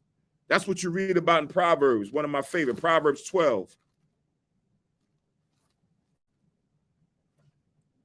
Proverbs 12 and 26.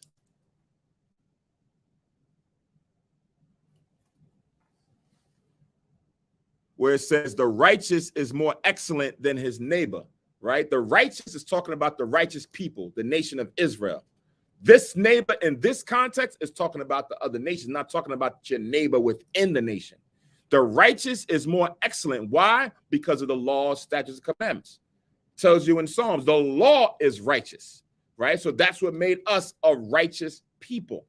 So now it says we are more excellent than our neighbors, the other nations. But it says the way of the wicked seduceth them, right? The way of the wicked seduceth them. You can look at all nations because they don't have the law as being wicked. But we know, according to the scriptures, the Most High has determined that there is one nation above them all that is the wicked. And that's Edom, that's Esau, right? That's what you read about in the scriptures. That's what you read about in Malachi, what you read about in Job, throughout all the Bible, and not only just the Bible. If it's not true, then explain who fits the characteristics of being the most wicked of them all, that the Bible says it. Because when you search through history, no one nation has done the things that Edom as a nation has done in the earth throughout all history, right? That's the reality of it. When you look and you search throughout all kingdoms and empires, even when they were not a ruling nation in authority, before they were the Greeks, they were still a wicked nation. They still was the ones who were saying, raise it, right? They still were the ones who were trying to run in there and steal our relics and things before they was a nation. So the Lord is letting you know that we have been seduced by the wicked to follow these other ways that's not right. We got to be observant and pay attention. We got to come out and get the veil, the wool pulled from over our eyes and see what the Lord is showing us through the history here, through the Bible, through the archaeology, so that it now stands firm. All right. So now let's go back to 1 Maccabees chapter 1. It says We left off in 49 now. It says, to the end they might forget the law and change all the ordinances, right? So remember, understanding how the Most High works, things are spiritual before they're physical. So when it says here that to the end that they might forget the law, you can look at the end for now, but the end is right now, still today. Most of us forgot the law. Over time, you don't remember these commandments. You don't remember what the Sabbath day is. You don't know what a feast day of the Most High is. You think it's Christmas is coming up. You don't know these things. Think about when you were still in the world before you knew this truth, right? Your parents, your grandparents, to the end, they forgot this law and taught us something else. That was the whole setup. And as we read on later on, you'll see how it was a spiritual thing that the Most High allowed Satan to use them as a nation to change certain things how they are today, to remove our mind from these things, to remove us from history, from existence, and place themselves there, right? It says in verse 50, and whosoever would not do according to the commandment of the king, he said he should die, right? You should die. If you didn't follow this, you should die. That's what our forefathers went through, right? And we had to now worry about, am I going to stand on the commandment and die, or if I commit the sin and live and go and do certain things, privileges or what have you. Go to the book of Hebrews. Go to the book of Hebrews.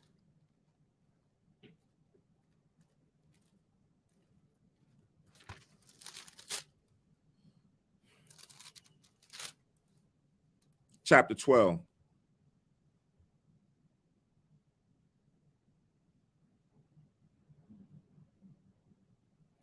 Hebrews 12 and 2.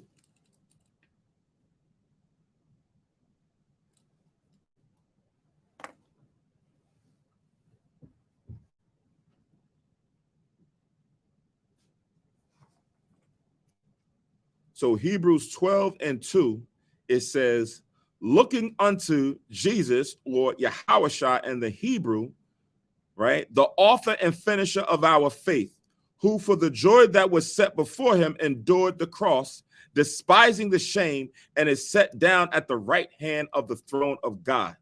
For consider him that endured such contradiction of sinners against himself, knowing that Yahushua is the one who created us. Pardon me, things seen and unseen. So when it says he had to endure the cross and despising the shame, imagine having to now bear all of that your creation that you helped create is now punishing you, slapping you in the face, nailing you to the cross, spitting at you, calling you a devil, saying these types of things. He went through all that and then died for what was set before him, right? So now here it says again, looking unto Yahushua. So we got to look at Christ as that one. We got to look at him as our example, that if he now can endure all of these type things, if he can now withstand that, despising the shame, we should be able to do the same thing, right? He gave us an example that we should follow, that if we look at him as an example, we should be able to get over the things that we're going to get over in these last days. Now watch this. It says in verse 3, for consider him that endured such contradiction of sinners against himself, lest ye be wearied and faint in your minds. Because if you think about what he had to go through and who he was and what he represented, and he endured it, that you now got to look at yourself, or we have to look at ourselves and say, is what I'm going through that bad? Is what I'm going through that hard that I can't stand 10 toes down, as they say? Because he went through these things and he suffered. He got crucified on the cross. It says in verse 4, ye have not resisted unto blood, striving against sin. In these last days, we're not resisting against blood. Meaning no one is saying if you keep that Sabbath day, we're going to kill you. If you circumcise your son on the 8th day, we're going to kill you. If you go and keep that feast day, we're going to kill you. No, we have the liberty to keep these things, right? So when we're reading about what happened during the times of the Maccabees, during the Greeks and what they imposed upon Israel, then they was killing people for keeping the Sabbath day. They was killing our people for circumcising. They was killing them for eating the clean food and not wanting to participate with unclean food. We don't have that today. So we should be able to say, well, that curse is lifted up off of me. So now I should be able to go and keep these things. But what happened? Like we read, the law is now forgotten. You don't see that this is the right thing anymore. So now you're willingly wanting to go do that which is not right. And when that which is right is presented, man, get that out of here, man. Come on now. Why? Come on now. Y'all come with all these laws, not knowing that your ancestors was dying to keep this. This is why they wanted to keep this history from us. Because if we look and see what they did to us in the past to get us to where we are today, then you start looking at people in a different way. You wouldn't look at them as your friends. You wouldn't stand out there and say, well, hold on, no, everybody can come to this. You wouldn't go out there and vouch for them instead of vouching for your ancestors and your laws and your people. But because this knowledge has now been turned into something different, now people is willingly going out there and choosing death. Like it tells you, what is it, Jeremiah 8:3? And death shall be chosen rather than life, right? So this is what has now come to. We are seeing the beginnings of now what the downfall of our people was at. Right here in the histories, in the beginnings of the Greeks found in the Bible. Again, show me another book that's given us our history, or anybody's history for that matter, right? It's just a lot of plagiarism, a lot of things that's just made up, right? Brother told me, yeah, Muhammad went and split the moon. Where? Show me that where it said that in the book and how he did that. Come on, what are we talking about here? So let's go back. First Maccabees. Chapter 1. I didn't know how to even deal with that. Like, what are we talking about here? Exactly. So back in Maccabees chapter 1 and verse 51, it says, in the selfsame manner wrote he to his whole kingdom and appointed overseers over all the people, commanding the cities of Judah to sacrifice city by city. Then many of the people were gathered unto them, to wit, everyone that forsook the law, and so they committed evils in the land. So they put people who were like overseers, just like how we was in Egypt, and you had taskmasters that were set up over you to keep you in line. So now you have overseers over you, and sometimes they set up our own people as the overseer, right? You got your so-called leaders within your own nation that's set up as the overseer to influence you that these things is okay. Right? You should do this. And now once you got people who are now coming with the right way, now you got all these people who are going to come out and condemn you and saying that you're a cult and saying these guys is evil. These guys ain't who they say they are. They this, they that. And they now want to do what? Deter us right back to that evil way. That's what you see even now today, right? As it becoming even more popular to now go and search out your truth and search out your roots and search out the history, the commandments about God and Christ. Now everybody want to focus their attention and now say that you is wrong, what you teaching is wrong, and everything else, so that you can continue to still live in sin and that they won't come down on them. Because remember, just like then, they got their license. They went to the authority. They went to the king and said, can we do this? Sure, you can go do this. Go set up your church. Go set up your Methodist church. Go set up your Baptist church, Go set up all these things that's going to keep them further and further away from the truth. But if now they get out of line, we're going to come and look at y'all first, right? That's why you always see who's the first one to step up out there when it's a conflict amongst us. Our so-called leaders, right? They got to come out there and say, hey, we want to protest peacefully, right? We got to protest peacefully. We don't want this to get out of hand. Stop that. Don't look at what they're talking about. These guys just want to cause conflict and divide. They're all about division. Well, damn it, I'm confused. At one point, we were supposed to be divided and separated. Then y'all want us united. Then when we now unite, y'all blow us up and blow up all our stuff. And now y'all want us divided again. Pick a side. Which one is it? Oh, y'all just want us to be blind, to be easily led to whatever type destruction y'all want us to be, right? This is now the beginnings of that.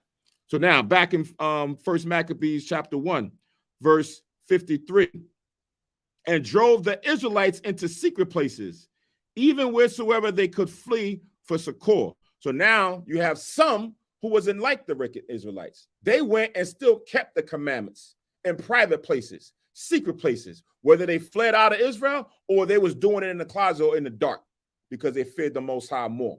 It says, now the 15th day of the month Caslu, in the 140 and 50th year, they set up the abomination of desolation upon the altar and builded idol altars throughout the cities of Judah on every side. So when you read in the 2nd Maccabees, the 6th chapter, you go into how they set up their false gods in our temple. Jupiter, Olympus, and others different gods, they were set up in the temples.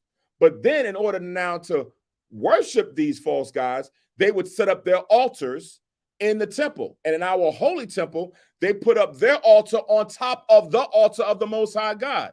To do what? Sacrifice swine's flesh, right? So that was the abomination of desolations being set up in the temple on our altar in Israel, right? We'll read it again.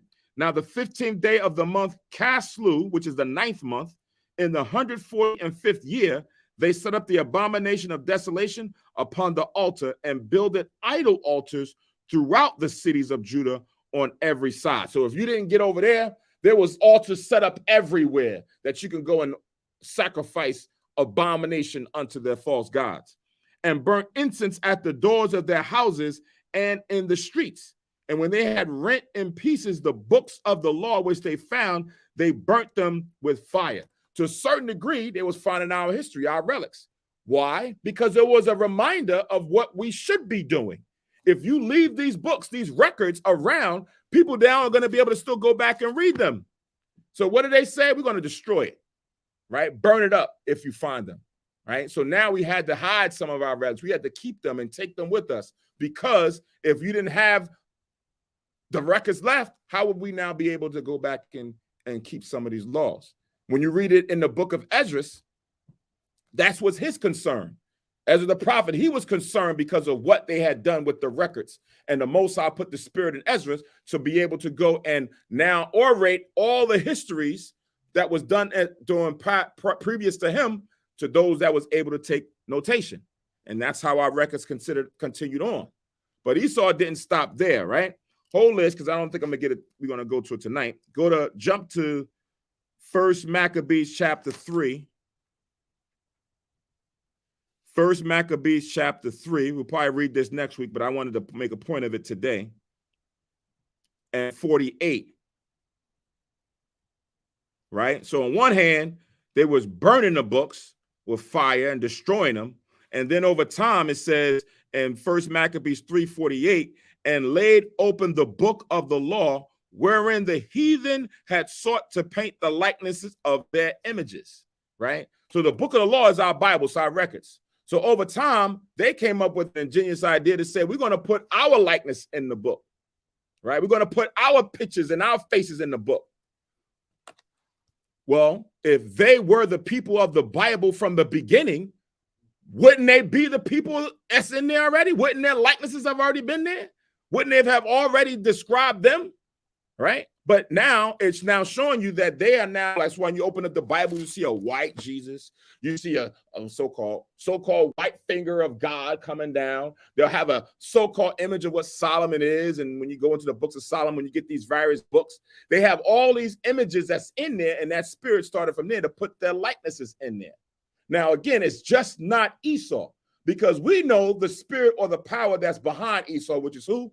The devil, Satan, right? He's now the one that's giving them their power and their rule and their influences to do these things, because it will fulfill the prophecies of where we are now, right? Why people don't want to deal with the Bible today. That's the so-called white man's book, because all I see is their pictures and their images up in here, because they did this during the times of the Greeks. That's why this books is taken out, right?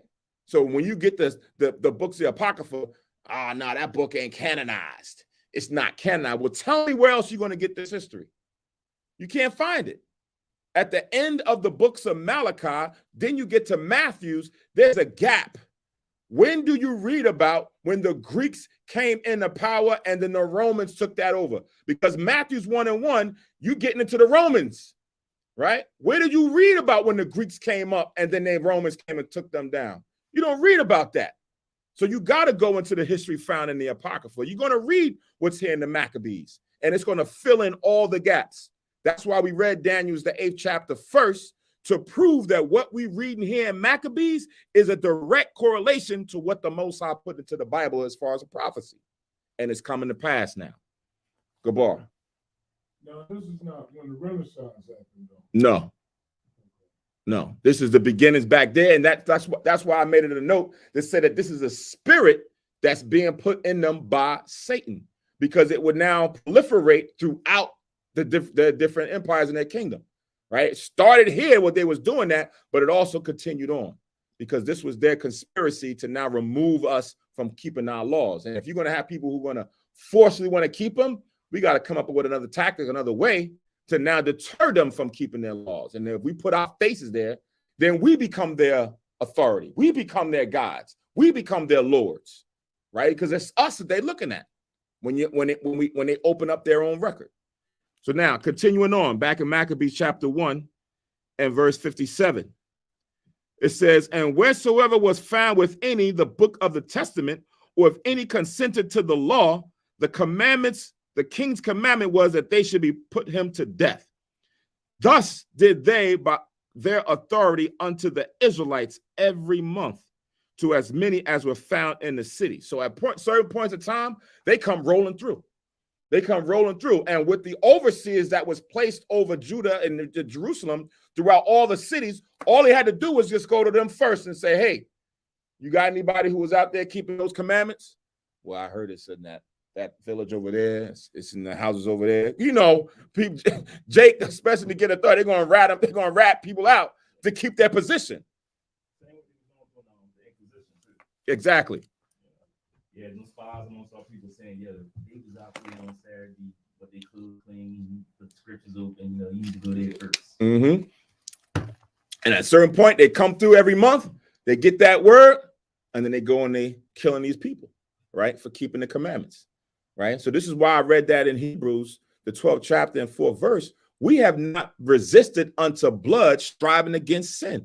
These people was murdered for keeping the commandments. Right? We are now willingly able to now go and keep it through the grace of the Most High in Christ. Nabiyah. You bring up the modern time, you got the top of the month, right? You see the cop lights always going around. You say, hey, everybody getting pulled over all of a sudden. Monthly quota time. Right. So same who, different when. Mm-hmm. So now we have verse 59. Now the 25th day of the month, they did sacrifice upon the idol altar, which was upon the altar of God. Right. So this goes into the abomination of desolation being set up in the temple. Their altar on top of this altar. I wanted to see if they had this because somebody told me when I was over in Europe years ago. One of the famed museums is one of them that's in Berlin. And I talked to this dude from Turkey, and he said they stole a lot of relics that was in Turkey. And you know, Esau, how he operated anyway, everything he's going to confiscate for himself. But they had a certain area as far as for history of the antiquities, and they was dealing with the Greeks and their rulership and their rise. And they claimed when you look in their book that they had the altar during this time from Jupiter Olympus that was set up during this period of time. So I was like, get the hell out of here. So I went to the museum and they had it in a whole section off area, but the area where it was vacant, right? So they had the template up there, what it was supposed to be and everything, and they had it all roped out, so you like roped off, so you can walk by it and see it, but it was nothing there, right? So now in my mind, there's going to be certain things that just going to be, quote unquote precious as it pertains to, things that they don't want to just have out in public. They're going to, keep hidden somewhere. Like I mentioned, as far as for the menorah that they took, I know it's probably somewhere that only the secret of the secret, the, so-called Illuminati, they're the ones that's going in there and looking and thinking that they're going to get power from these things, because that's what they think, that they can get their own power and pull from it to continue their realm or their kingdom. But now it says again,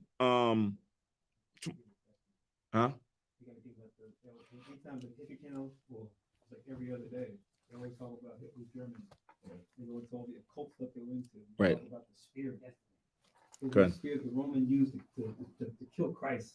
He said he had that. Right, you get your power. He had a cult power you can tap into.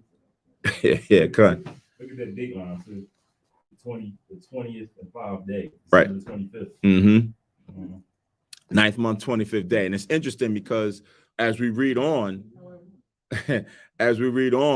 that day, that's on the 59th verse, that day is going to be synonymous with the cleansing of the actual temple, right? So it's pointed out here, and then you'll see it later on when we get into the 4th chapter. But yeah, the 25th day, right? Verse 60, at which time, according to the commandment, they will put to death certain women that had caused their children to be circumcised. So even like I said, when I mentioned, you know, the righteousness of the men and the righteousness of the women, because you cannot go out there and just blast and say all our women is wicked. Hey, you know, it's the black women. No, we have some of our women that have virtue. Some of our women that sometimes even stand taller than men. So we cannot remove that they are also a part of, you know, standing up for the glory of our people and then having to suffer circumstance of death because of it. And that's what they're saying here. Read again. At which time, according to the commandment, they put to death certain women that had caused their children to be circumcised, and they hanged the infants about their necks and rifled their houses and slew them that had circumcised them.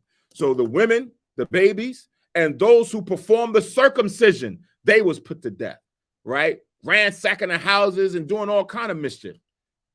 Again, can't.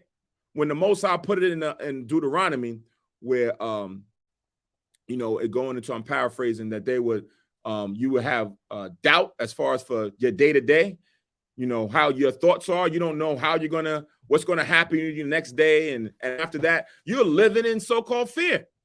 You don't know at any time they can come through your house. You don't know at any time they could be coming down the street. Somebody rats you out, right? You're living in constant fear, witnessing these types of things. It says in verse 62, howbeit many in Israel were fully resolved and confirmed in themselves not to eat any unclean thing. So even in the face of opposition, you still, some of us, it says, well, if I have to die, I got to die. I'm not going to eat. And we're talking about eating unclean food, right? And one would think that's a choice. That's a choice that you could look on the menu. You go to the restaurant and they got shrimp, crab, lobster, pork, whatever. That's a choice. That nah, I ain't doing that. You sure? Nah, I don't eat that. It's unclean. Well, we got another option for you. You can eat this, and you do it, no problem. As opposed to imagine going to the marketplace, and everything is just unclean. Imagine that. Everything is unclean because they're trying to force their laws on you. They selling rat, they selling pig, cat, dog, everything else. You're like, yo, where's the goat? Where's the beef? Right? Where's this at? Where's the chicken? Nah, we ain't gonna put that in there because we know that y'all try to keep the commandments of the Lord. So we're gonna try to starve y'all out, right?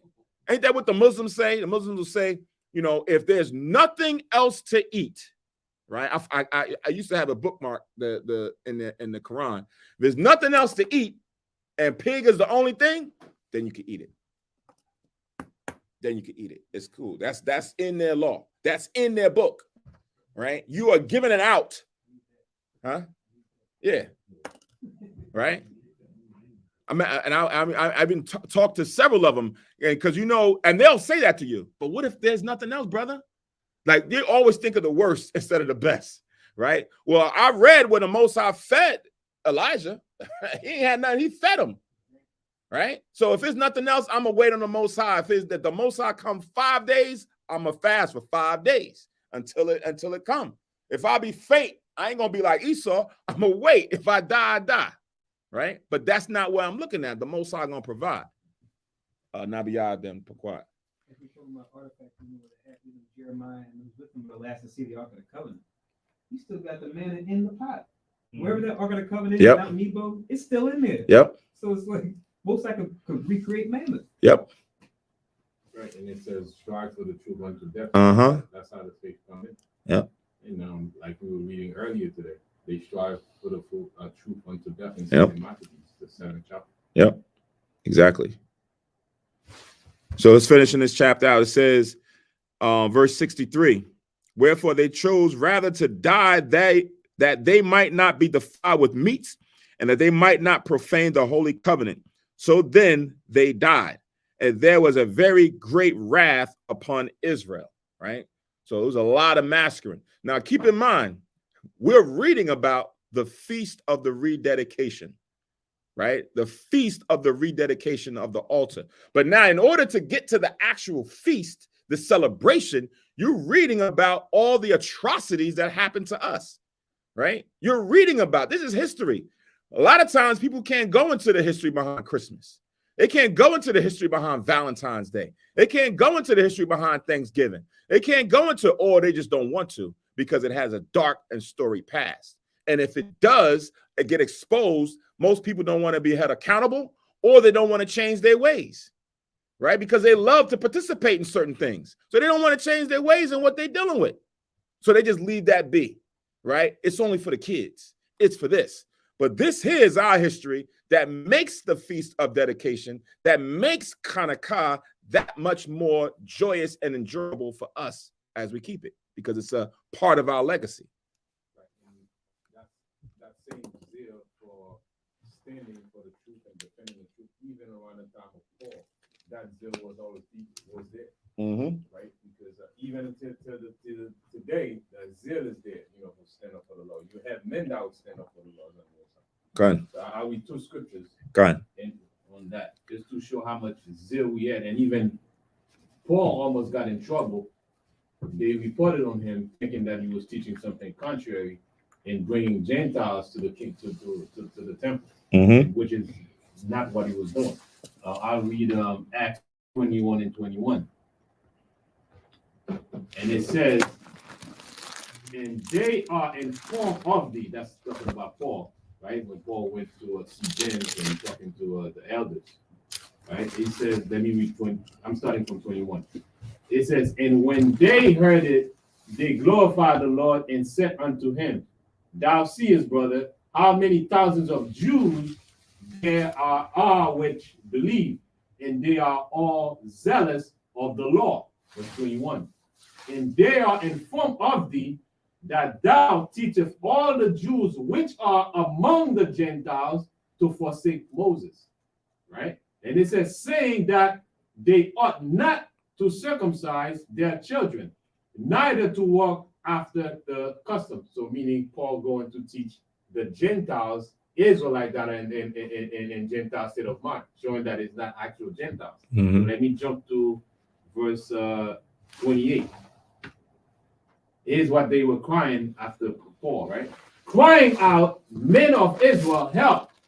This is the man that teacheth all men everywhere against the people and the law in this place, and further brought Greeks also into the temple and have polluted this holy place." So they think that Paul was bringing Greeks to the temple, but really he was teaching Israelite and Gentile set of mind. So they confuse what Paul was teaching. So just to show that even Paul and the people they were against even bringing heathen into the kingdom, even teaching the heathen our ways of life.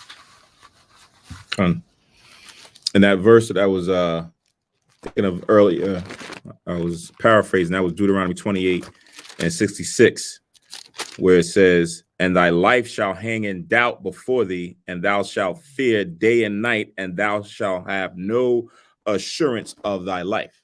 Right? That was also fulfilled here during the times of the Greeks. So now let's jump into 1 Maccabees chapter 2. Verse 1, it says, "In those days arose Mattathias, the son of John, the son of Simeon, a priest of the sons of Jorib from Jerusalem, and dwelt in Modin." Right?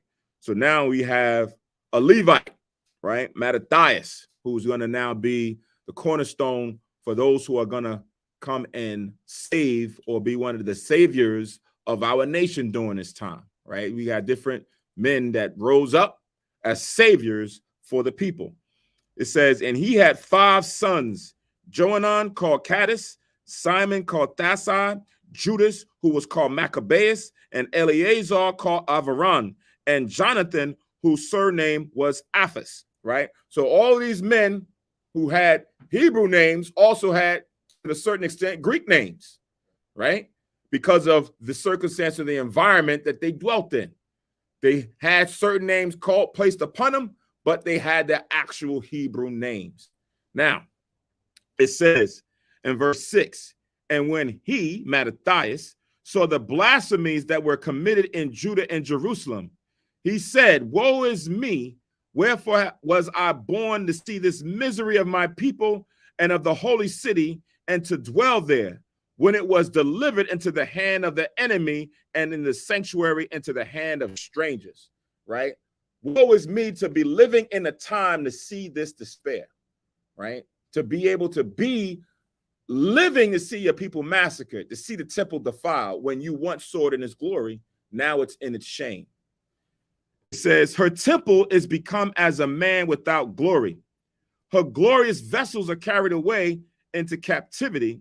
Her infants are slain in the streets. Her young men with the sword of the enemy, right? So you read almost something synonymous to this when you read the book of Lamentations, the whole book, because it's dealing with our lamenting what was transpiring under the Babylonians at that time. So now it's almost paralleling to what's going on during the Greek Empire of our lamentations of what they were imposing upon us as well, right? The temple now is a person like a man without glory. It says in verse 10, what nation have not had a part in her kingdom and gotten of her spoils? That's a very important verse there, right? What nation is there that has not done anything to Israel, right? There's none of them. Everybody has had a hand or a part, whether in a major role or a minor role at some point. Everybody has had their hand, right? So when we look at the plight of us as a nation, we see we see why we're in the condition that we're in, right? Mostly because of our sin, but it has been used, the vessels of our punishment has been all the other nations. Go to Daniel chapter 9. Daniel chapter 9.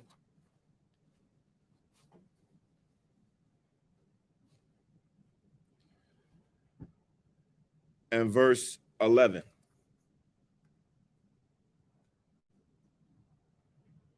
If you could read that Bible question.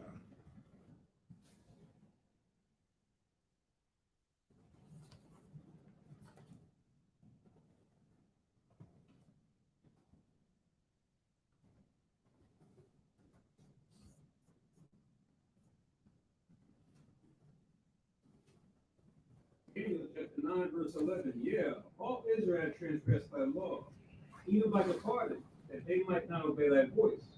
Therefore the curse is poured upon us, and the oath that is written in the law of Moses, the servant of God, because we have sinned against him. Come on.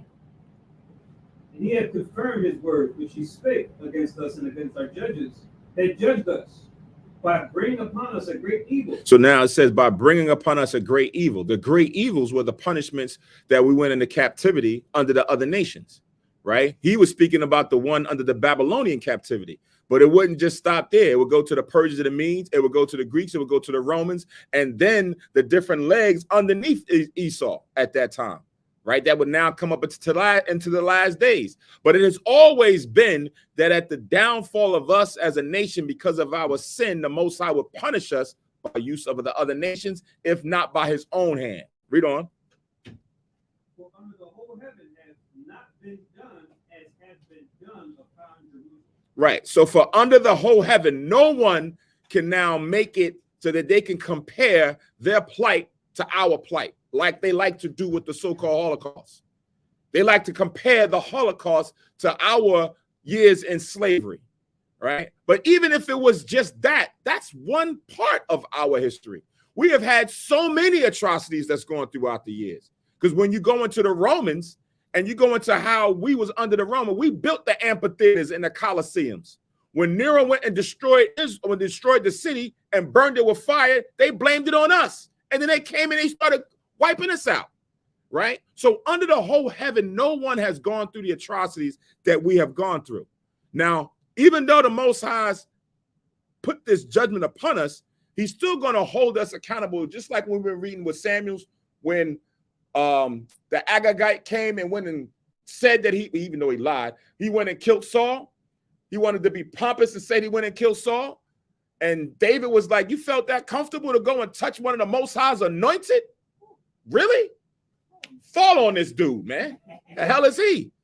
Right? I didn't even feel comfortable going to say I'm going to go harm one of my own. But you felt that comfortable? Fall on him. That's why the Lord tells you in the Bible, touch not mine anointed and do my prophets no harm. Right? Touch not mine anointed and do my prophets no harm. You can read that in Psalms chapter 105 and 15. Right? So again, they're not going to be that they can just easily get away with these things that they've done. We are the anointed of the Most High as a nation. We are the anointed, chosen people of God. He gave us that title. He lifted us up. He chose us, right? That's why even during the services, sometimes we pour the anointing oil on us to let us know that we now carry a certain burden. We carry a certain honor and a certain glory that we have to walk with, right? So now back to Maccabees, chapter 2 and verse 11. All her ornaments are taken away. Of a free woman, she has become a bond slave, right? Going all the way back to Abraham and his wife, Sarah, right? She was the free woman by promise that the Most High was going to select and choose to make a covenant with, give his laws to. But now, over time, we have become like Hagar and Ishmael and them. We become a bond slave unto the other nations. Remember, Hagar and them was cast out. It seems that we've been cast out of our own land, cast out of our culture, cast out as a people. So as a free woman, we become a bond slave at the times that we was now going through these atrocities. It says, verse 12, and behold, our sanctuary, even our beauty and our glory is laid waste, and the Gentiles have profaned it, right? That's the culprit. The Gentiles, all of them, right? Plural. Because as you're going to read on, they now are standing on the sidelines, waiting in the wings, right? They're like, it's like when you look in the ocean, you look in the waters and you got the great white shark and it's swimming, looking for its next kill. But then you got those little sharks that's hanging on the side, waiting to get the the refuse, to get the leftovers. Yeah, that's the other nations. Esau is like the great white. He's going through, looking to conquer and kill. And then once he gets it and he starts chomping, all the stuff is flying all over, they can now go and eat and just eat and eat. That's the other nations. But Esau is the great white. He's the big one in the water. It says, verse 13, to what end, therefore, shall we live any longer?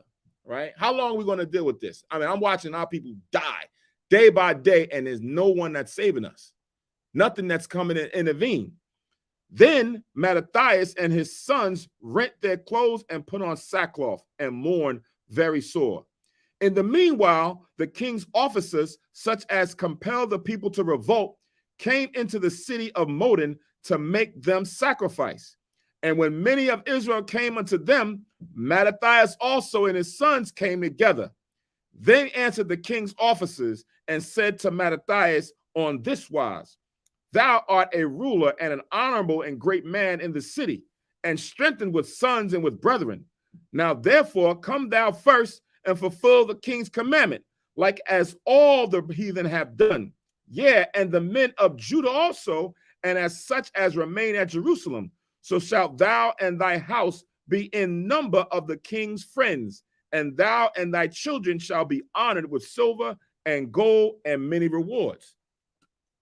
So he's trying to use him as an example, right? That's how sometimes most people don't see what the so-called celebrities are being lifted up for, right? They're being put in that position because they know people look up to them. He came with the kind words. He said, listen, you're an honorable man. They respect you. But now if you come over here and do this, hey man, we're going to give you even more riches and honor and prestige and things of that nature.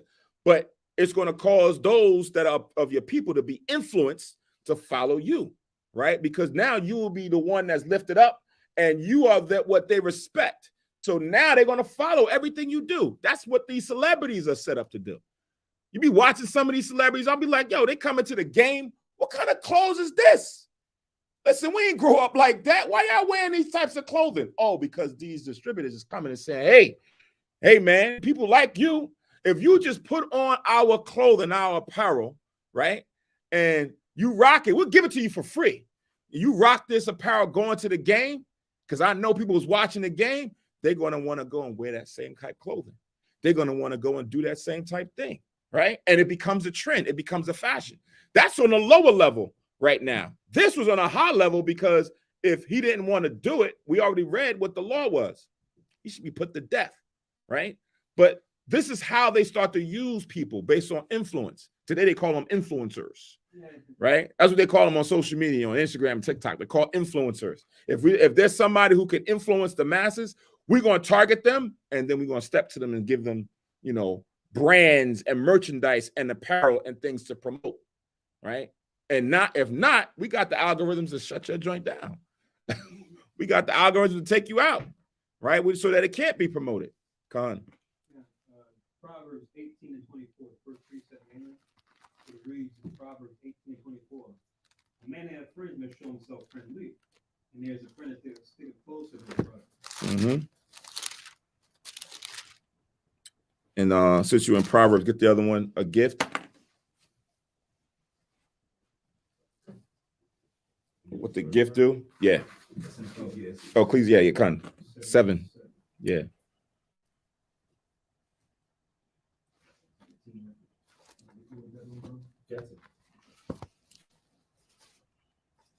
Ecclesiastes 7:7. Surely oppression maketh a wise man mad, and a gift destroyeth the heart. Right. Oppression maketh the wise man mad, right? I've seen different brothers look at it different ways as far as for the madness. As far as for you going out mad, like you out of your mind, or you just angered, you're upset. But the key here that I wanted to correlate it to is the gift destroyeth the heart, because he, Mattathias, has been now offered riches, silver and gold, position, honor. So now if you're a person who, you know, maybe you're respected in your neighborhood, you're respected on a certain thing, but you're on a low level, you don't have much, and they want to now tempt you to giving you a lot of things, that gift will destroy the heart, because 9 times out of 10, maybe 9.5 times out of 10, it's going to come with a string, right? It's going to come with something. You're just not going to get it and that's it. No, you're going to have to do things. In this case, they want him to go and eat of the unclean things and follow after king's officers and do what they was doing and set a precedence, right? So now back in Maccabees chapter 2 and verse 19, it says, then Mattathias answered and spake with a loud voice, though all the nations that are under the king's dominion obey him and fall away everyone from the religion of their fathers and give consent to his commandments. Again, so it acknowledges that there are other nations that's under the Greeks, and all these other nations had their own religions, and they bowed down and followed after the Greek custom. It says, verse 20, yet will I and my sons and my brethren walk in the covenant of our fathers, right? This is what we got up there on the wall, right? Joshua 24:15, right? I'm gonna read the whole thing. It's just part of it. Joshua 24:15. It says this.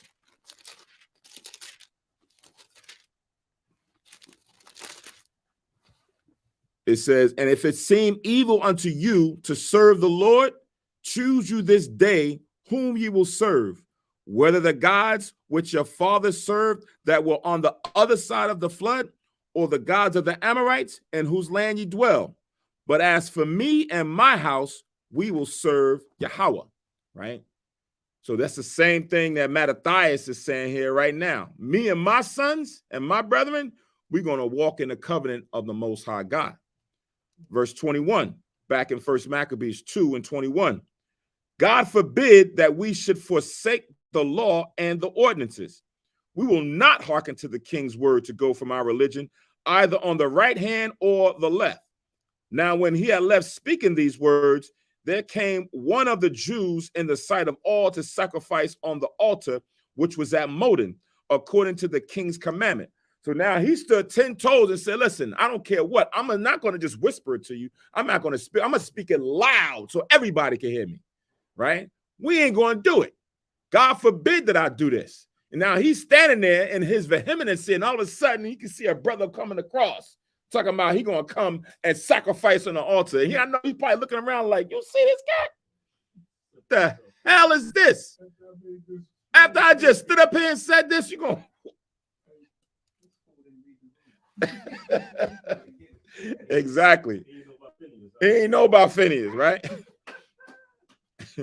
Reading again, verse 23. Now, when he had left speaking these words, there came one of the Jews in the sight of all to sacrifice on the altar, which was at Modin, according to the king's commandment. Which thing, when Mattathias saw, he was inflamed with zeal, and his reins trembled. Neither could he forbear to show his anger according to the judgment.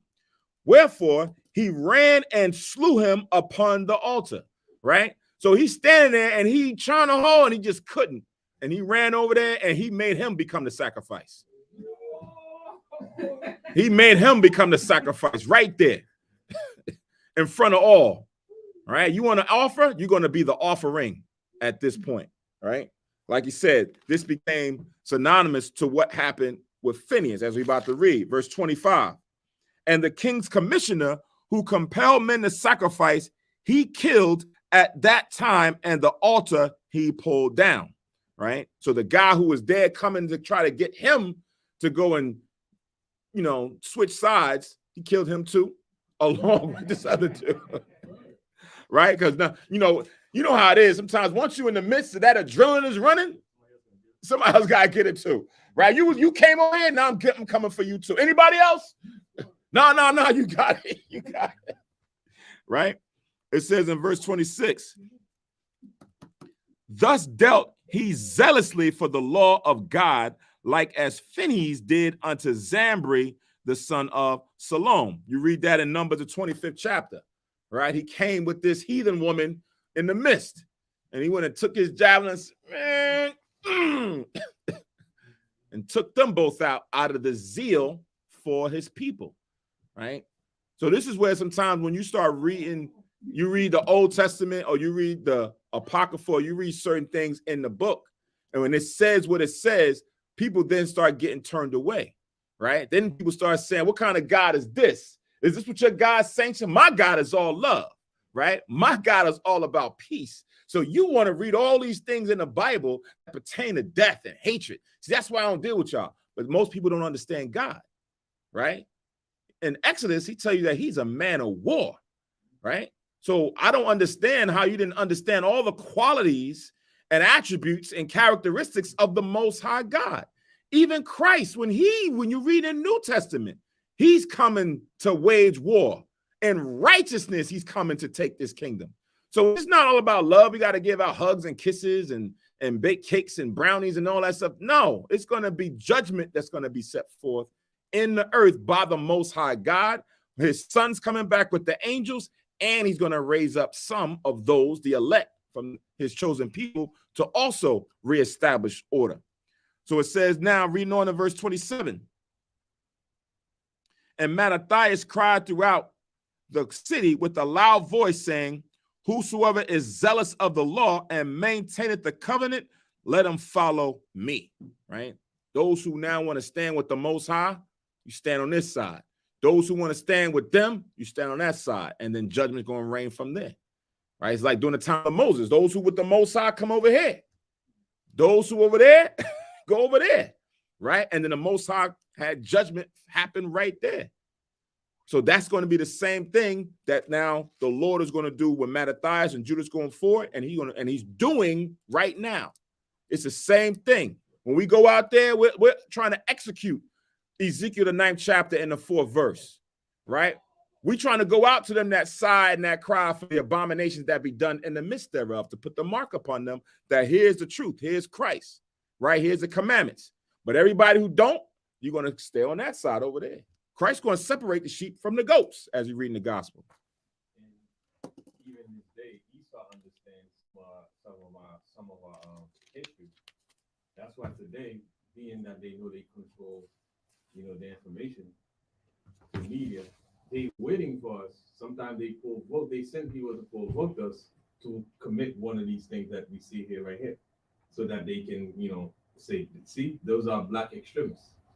Those are criminals, right? But we understand, what the fight is. We're not gonna try to exemplify. We can defend ourselves, but we're not gonna try to exemplify. But they knew our history. Sometimes they want us to go that way so that they can, control the narrative and say, see, those people, stay away from them. They violent. Right. That's what they did. Like during the some of the marches, during the 2020 and the 2021, and people, the cell phone cameras. Now everyone is a reporter. So then you start paying attention to what the reporting going on. They be like, yo, who is that dude that's in all black that came from out the side of the building? Right? While these kids was over here doing this, who is this guy taking a brick and going and breaking the window and then is trying to incite everybody to go into the building? So then they start putting the pieces. You know how Esau, when they trying to get all the cameras from every corner to now put all the things together, then you see that, yo, this guy came from way over here, parked this car over here. He wasn't even with the group. He came out of nowhere, did this deed, and then bounced. Exactly. And then they come find out, then they be like, yo, this guy is a doggone some kind of he's an agent undercover. He's a cop from out of city, out of state. You're like, yo, what the heck is this? This don't even look right. yeah. Where did that come from? Why it was there? Exactly. It's like a video game where it just pops up out of nowhere and you're like, yo, we get it. It don't make no sense. Yeah. So I mean, cameras on. They perfect. They perfect for throwing They try to go too. under it. Catch them in 4K, they say, like, yo, look at these bricks, man. Why are you think just sitting here? Exactly.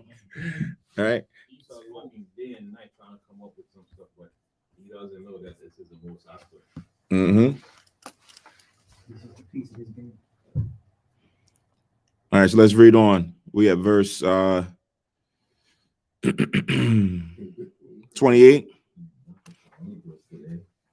Yeah.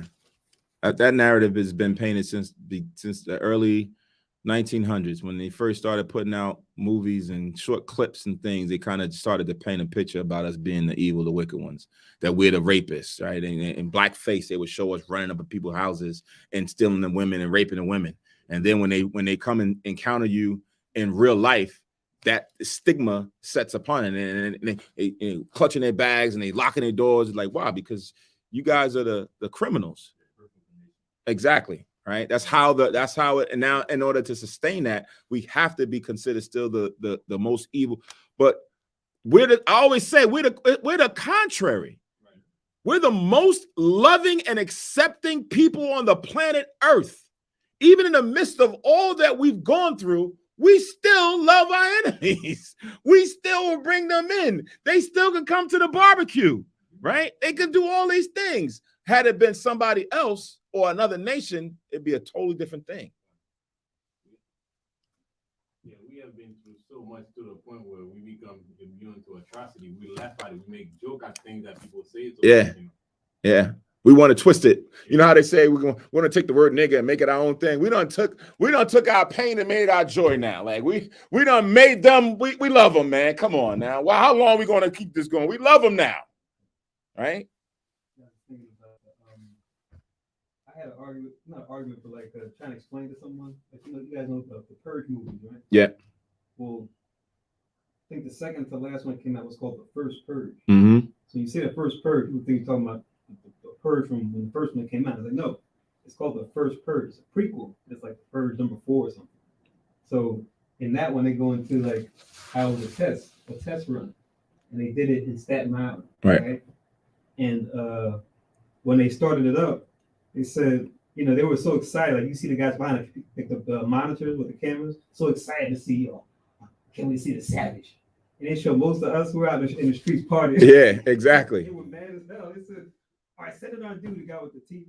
Send him in there to cause some ruckus. Yep. We was out there just partying, hanging out in the street. We weren't even trying to kill each other. We just tried to have some fun. I said, that's Israel right there. Plain man dwelling in tents, right? All right, so we have verse 28. First Maccabees chapter 2 and 28. It says, so he and his sons fled into the mountains and left all that ever they had in the city. Right? You read that in Esdras, how we got to be pilgrims in these last days, right? We can't be too attached to, you know, your cars, your houses, your jobs, this, that, and the third. You got to be like a pilgrim when the time comes for it, right? It says, then many that sought after justice and judgment went down into the wilderness to dwell therein, both they and their children and their wives and their cattle, because afflictions increased sore upon them. So they left the masses of the heathen. They left the masses of our wicked people that was dwelling in the cities, and they went into the wilderness. They went into the mountains to continue to keep the commandments and laws of the Lord. Now, when it was told the king's servants, because we had overseers, right, who was there, left in place to watch out over us. And it says, when it was told the king's servants and the host that was at Jerusalem in the city of David, that certain men who had broken the king's commandment were gone into the secret places in the wilderness, right? That's what they did. Yeah, people who were set up to watch out and like, yo, where everybody go? Yo, I think they went up there. Oh, they did? Here they come every month. They rolling through the city every month, like we read. Yo, where it's like it seemed kind of light. Yeah. Those guys who didn't want to keep your commandments, they done left, and they over there in the wilderness. They up there in the mountains. So they said, oh, okay. All right, we're gonna go root them out, right? It says, verse 32, they pursued after them a great number, and having overtaken them, they camped against them and made war against them on the Sabbath day, right? So now we know on the Sabbath day, according to our laws, we're not supposed to carry any burdens. We're not supposed to cook, have any pleasures of our own. On the Sabbath day, it's supposed to be a sacred day that we separate ourselves from all our pleasures to come and worship and praise the Most High and do good works, right? So now, here's the Sabbath day that they now are coming to go and fight against them in war. You're not thinking that you need to go and pick up a sword or pick up your shield, pick up armor and certain things, because some would think, no, I'm not supposed to fight on the Sabbath day. I'm not supposed to carry a burden on the Sabbath day. Now, yeah. Was saying on the Sabbath service earlier about Esau being a cunning hunter. It's like you look at predators in the wild, they know, okay, if they study the behaviors of the gazelle, when they go to the watering hole, they say, okay, they're not going to come at this time. That's when the lion or whatever predator is, they'll come up in the grass, in the thicket, take their time, work their way closer. Mm-hmm. So Esau, is true to form. Con. Verse 33. And they said unto them, let that which ye have done hereto suffice. Come forth and do according to the commandment of the king, and ye shall live. All right, we're going to let bygones be bygones, man. Whatever you did before, it's all right. Just come out, come back, keep the commandments of the king, and everything will be fine, right? Verse 34, but they said, we will not come forth, neither will we do the king's commandment to profane the Sabbath day. So then they gave them the battle with all speed. So they was like, all right, fine, let's go. So now once they stood and said, we're not going to profane the Sabbath day by doing the commandment, they initially engaged in war against those brothers and sisters back then. Verse 36, it says, howbeit they answered them not, neither cast they a stone at them, nor stopped the places where they lay hid. So they didn't even like set up any barriers, set up any, strong forces, holes and things to prevent themselves. They didn't even throw a rock at them coming. They just allowed them to come, right? It says, but said, let us die in all our innocency. Heaven and earth shall testify for us that ye put us to death wrongfully, right? So they looked at it and said that we're not going to go and defile a Sabbath day. If you come and kill us, then you're going to kill us. But the Most High is going to be the one that's going to be a judge between us and you, right? That we will let the Lord give vengeance upon us based on the things that you have done. Jump to 2 Maccabees chapter 7, because this goes into the storyline with the woman who had her sons, and her sons was killed for not eating swine's flesh, right? So this is chapter 7 in 2 Maccabees. Chapter 7, verse 34. It says, but thou, O godless man, right? This is going back into what Antiochus the king had established and set up over them. So now Antiochus is putting this charge on this woman and her sons. But thou, O godless man, and of all other most wicked, be not lifted up without cause, nor puffed up with uncertain hopes, lifting up thy hand against the servants of God. For thou hast not yet escaped the judgment of the Almighty God, who seeth all things. For our brethren, who now have suffered a short pain, are dead, under God's covenant of everlasting life. But thou, through the judgment of God, shalt receive just punishment for thy pride. But I, as my brethren, offer up my body and life for the laws of our fathers, beseeching God that he would speedily be merciful unto our nation, and that thou, by torments and plagues, mayest confess that he alone is God, and that in me and my brethren the wrath of the Almighty, which is justly brought upon our nation, may cease. So that was her petition. That was her statement to Antiochus. So it's almost in line with what's about to happen to these men and women, because they didn't fight. They said they were going to die in our innocency, but leaving it all up to the Most High, that the Most High would come in and have mercy, and at some point in time cause this to cease. So now let's go back to 1 Maccabees chapter 2. And we have verse 38. It says, so they rose up against them in battle on the Sabbath, and they slew them with their wives and children and their cattle, to a number of 1,000 people, right? So approximately 1,000 people got killed, right, on that Sabbath day, because they didn't want to keep the king's commandment and come and follow that ordinance. Now, when Mattathias and his friends understood hereof, they mourned for them right sore, right? So this is messed up, man. These our brothers and sisters died for no reason. And one of them said to another, if we all do as our brethren have done and fight not for our lives and laws against the heathen, then they will now quickly root us out of the earth, right? So this is now going into, when the back is against the wall, if we got to fight, we got to fight, right? When we read in the gospel about turn the other cheek, that's with your own people. That's with your own neighbor, your own brother, because they are not clearly understanding the rights of the Most High. They don't understand the statutes. So you got to be patient and merciful with them.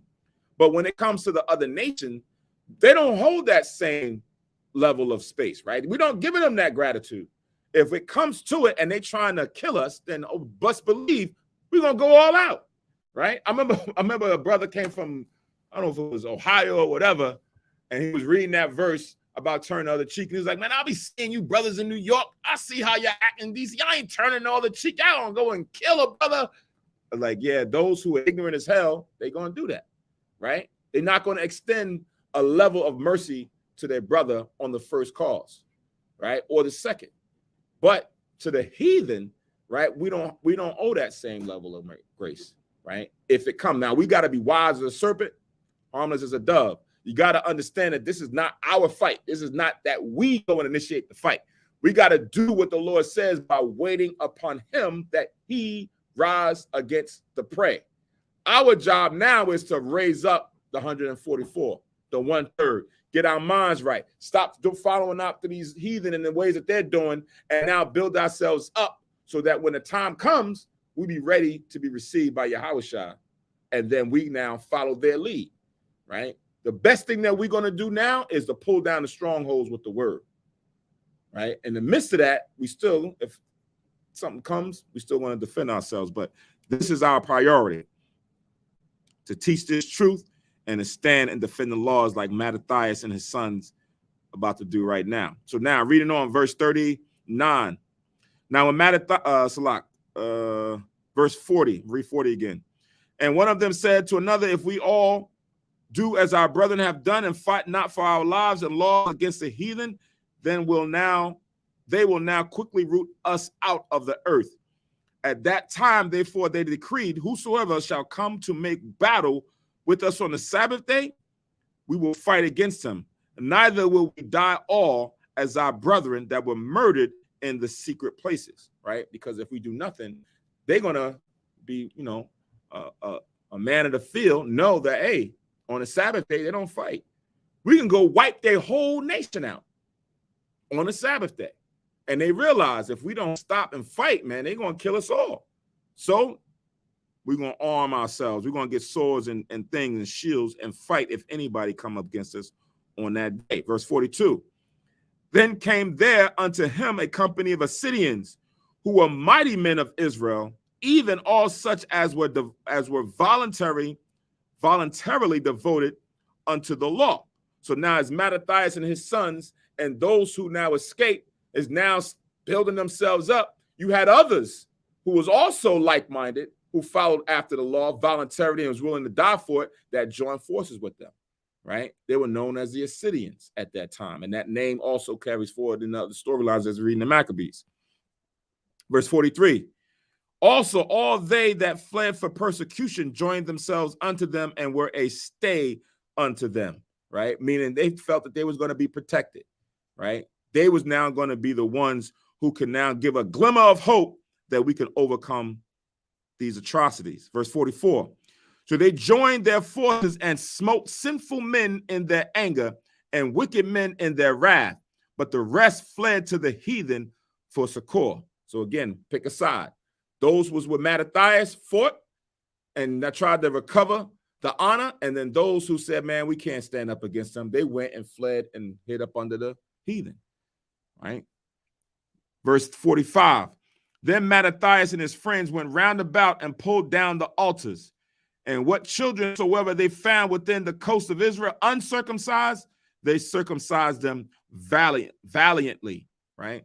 So they're doing the same things when you read in the times of King Josiah and other kings, when they got to the throne and their predecessors was wicked as hell by setting up altars. They went and cleansed Israel by bringing down the groves and bringing down the altars and then reestablishing the order. That's what Mattathias and his sons are doing as well. Verse 47. They pursued also after the proud men, and the work prospered in their hand. So they recovered the law out of the hand of the Gentiles and out of the hand of kings. Neither suffered they the sinner to triumph, right? That's what it's talking about when it says they recovered the law. It wasn't talking about they went and actually got the scrolls, the law written on scrolls. It was talking about they reestablished order within the cities that they was at, right? So that people would not want to voluntarily sin anymore. If you did that, we're going to put you to death. Forget the heathen. We're going to do it, right? And now it gave at least, again, a glimmer of hope that at least some righteousness is coming back, right?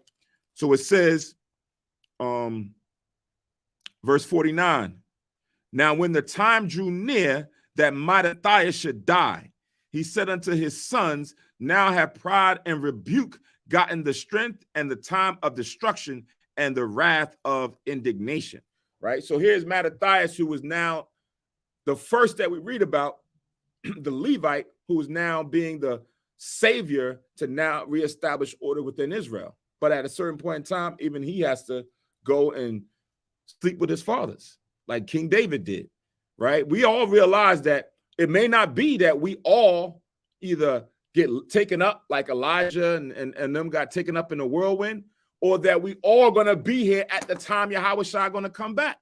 Some of us going to die beforehand, right? We don't control that order. That's only the Most High Yahushua. They know that.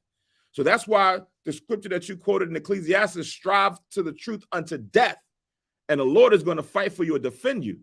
So it may be you got to go in a year, several months, who knows? But as long as you keep in these order, as long as you keep in this truth, the Most High Yahushua raise you back up at the last. We're not all guaranteed to make it until Yahushua come back. That's the reality of it. I pray that I am. I want to see the chariots crack the sky. I want to see the number of them. I want to see when Yahushua present himself. I want to see what he looks like as he now has shown himself to the earth. I want to be taken up. But if I'm not here, I know I'm still going to be taken up and then brought back into a certain glory. So now he's about to lay down order after he transitions. He's now establishing order for his sons.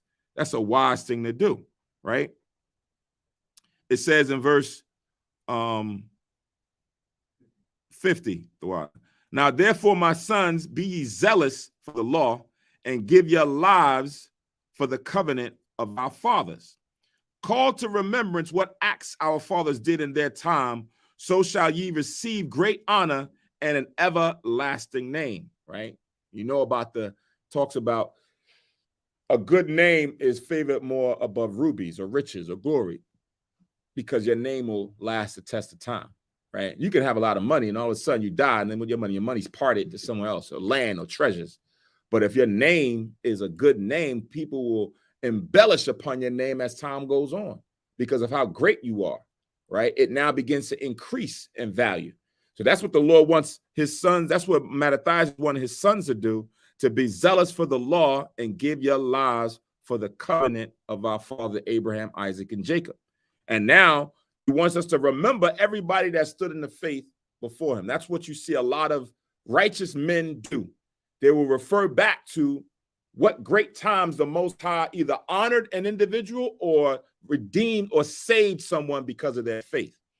It says in verse 52, was not Abraham found faithful in temptation, and it was imputed unto him for righteousness, right? You read about that in Genesis, the 15th chapter, right? About Abraham and his temptation about offering or sacrificing his son to the Most High.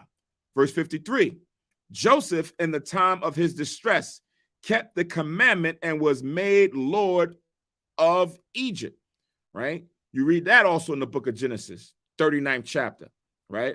I'm not giving specific verses, just read the chapter and you'll actually get the consensus of the whole thing.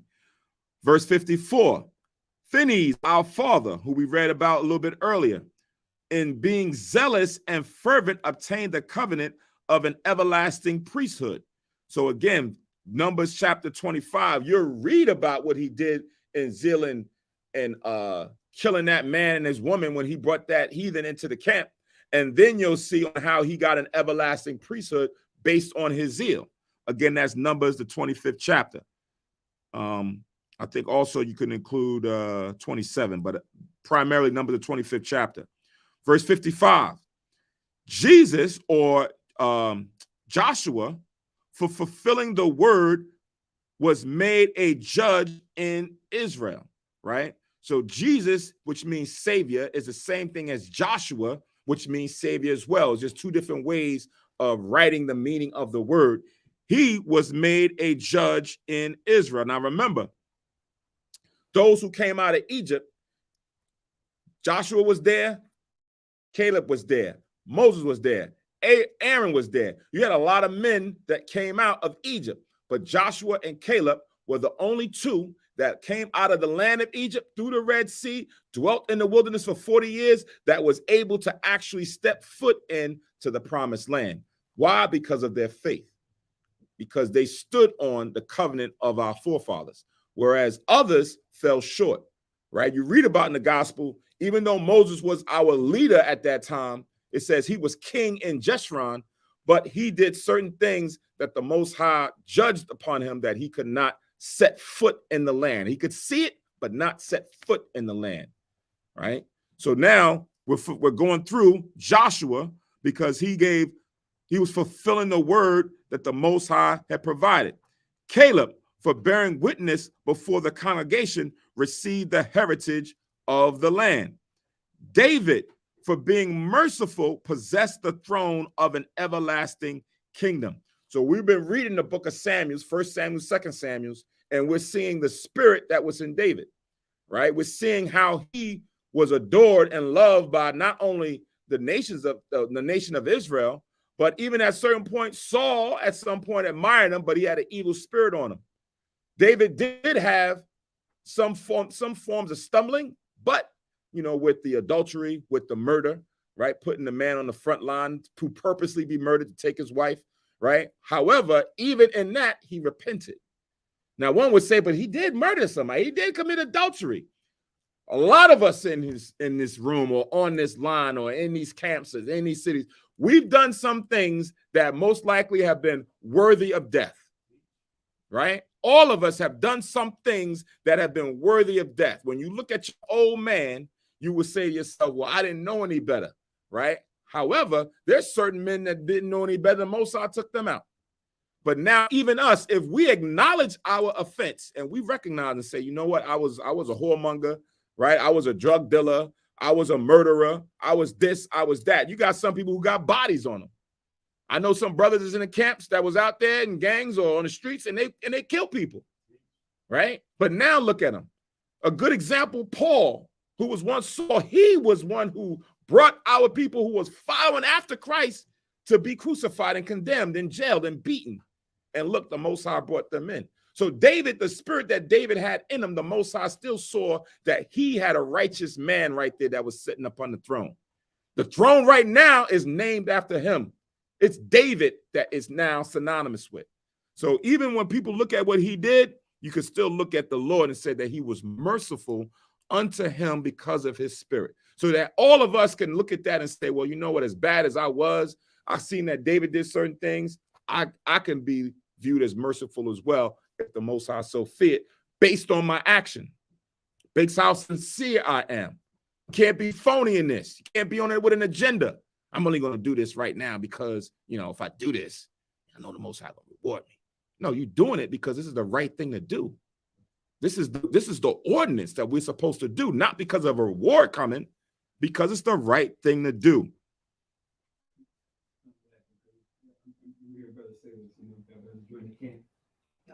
I want to go to camp. I love the way you shut down the so-called white man. I want to go out there and teach like y'all and shut these guys down. Right. It's like, this ain't about, bust white folks, shut white folks down. That's why you're here. You're not gonna right. Exactly. And I've seen it. People come in, they just want to be able to cut people at camp. But then when it comes to, really trial and tribulation, they can't deal with it because their heart wasn't in it for that. Right. They just wanted to be viewed as a person who knew some scriptures and was able to, probably get a viral moment on YouTube or something. It's not going to work. It's not going to last. Verse 58, Elias or Elijah, for being zealous and fervent for the law, was taken up into heaven. Read about that in 2 Kings. Right. I think chapter 2. Verse 59, Ananias, Azarias, and Misael, believing, were saved out of the fiery, out of the flame, right? Daniel's the 3rd chapter. Daniel, verse 60, for his innocency was delivered from the mouth of lions, right? Being in the lion's den, Yahushua came in, right? Saved him, saved the 3, right? Imagine that. It's over. And you in there, and you like, man, and you still standing on the law. You going into an oven to be burned alive. I always look at that's probably one of the harshest way to go, to be burning alive, your flesh melting and you burn. If somebody could just put a bullet in you, you go like that, right? Just put a bullet in your forehead, bam, you're gone, you pass out, you're gone. But to be burning, man, that's hard. And know you're going in there and you're still saying, hey, I'm going to stand, I'm going to go burn alive. And through their faith, Most High redeemed them out of that oven, redeemed Daniel out of the den, right? You read that in Daniel's 6th chapter. It says, and thus consider ye throughout all ages that none that put their trust in him shall be overcome, right?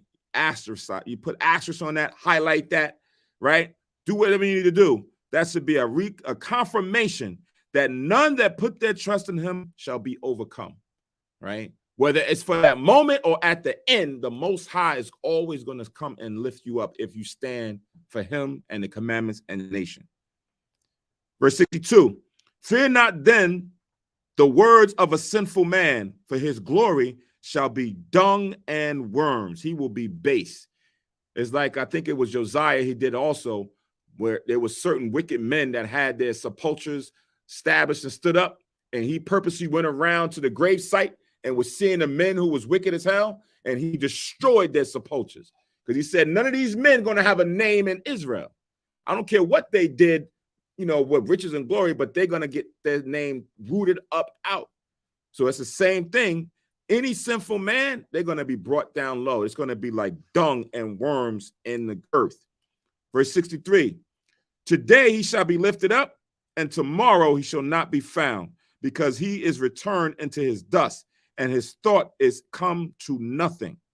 Wherefore, ye, my sons, be valiant and show yourselves men in the behalf of the law, for by it shall ye obtain glory. And behold, I know that your brother Simon is a man of counsel. Give ear unto him always, and he shall be a father unto you. So now he knows the skill sets and the attributes and the fortes of his sons. You know, if you got kids, you know, you can see certain qualities, you know, in them that's good. So that's what he's now seeing in Simon. Simon was always, you know, one who exuded a good spirit of counsel. You can come talk to him. He give you good sound advice on how to move, how to operate. It says, give ear unto him always, and he shall be a father unto you. Verse 66, as for Judas Maccabees, he hath been mighty and strong even from his youth up. Let him be your captain and fight the battle of the people, right? He was the one that always was the defender, the one who wanted to protect the family, protect the tribe, protect the nation at all costs. I seen that in him when he was a young one. Now he's older.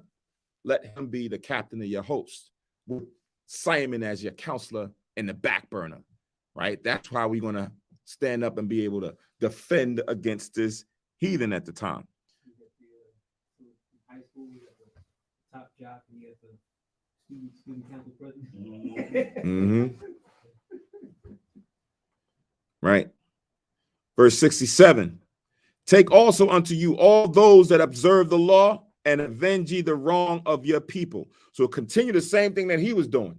Those who uphold the law and observe it, fight for them, right? Defend them, right? Stand with them, bring them under your wing.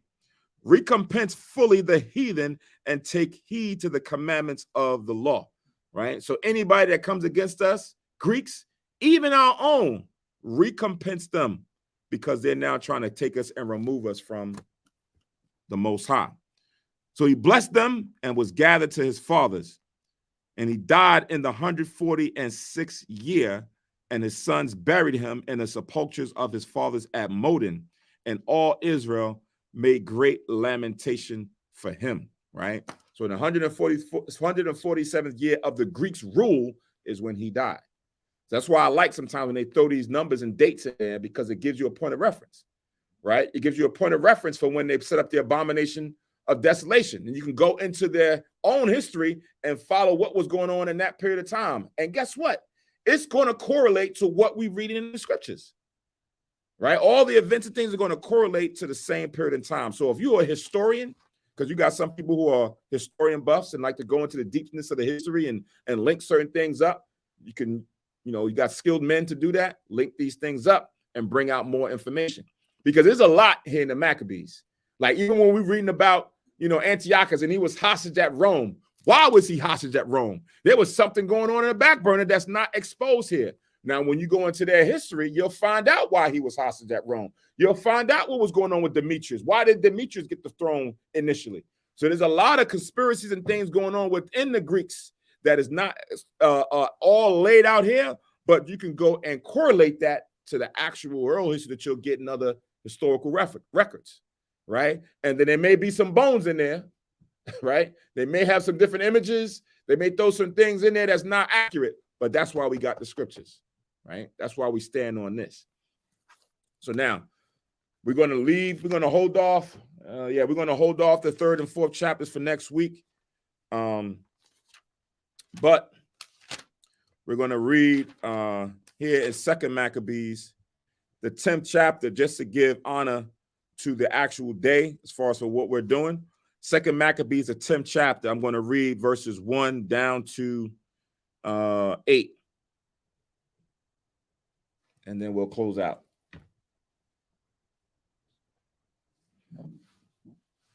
2nd Maccabees chapter 10, verses 1 to 8.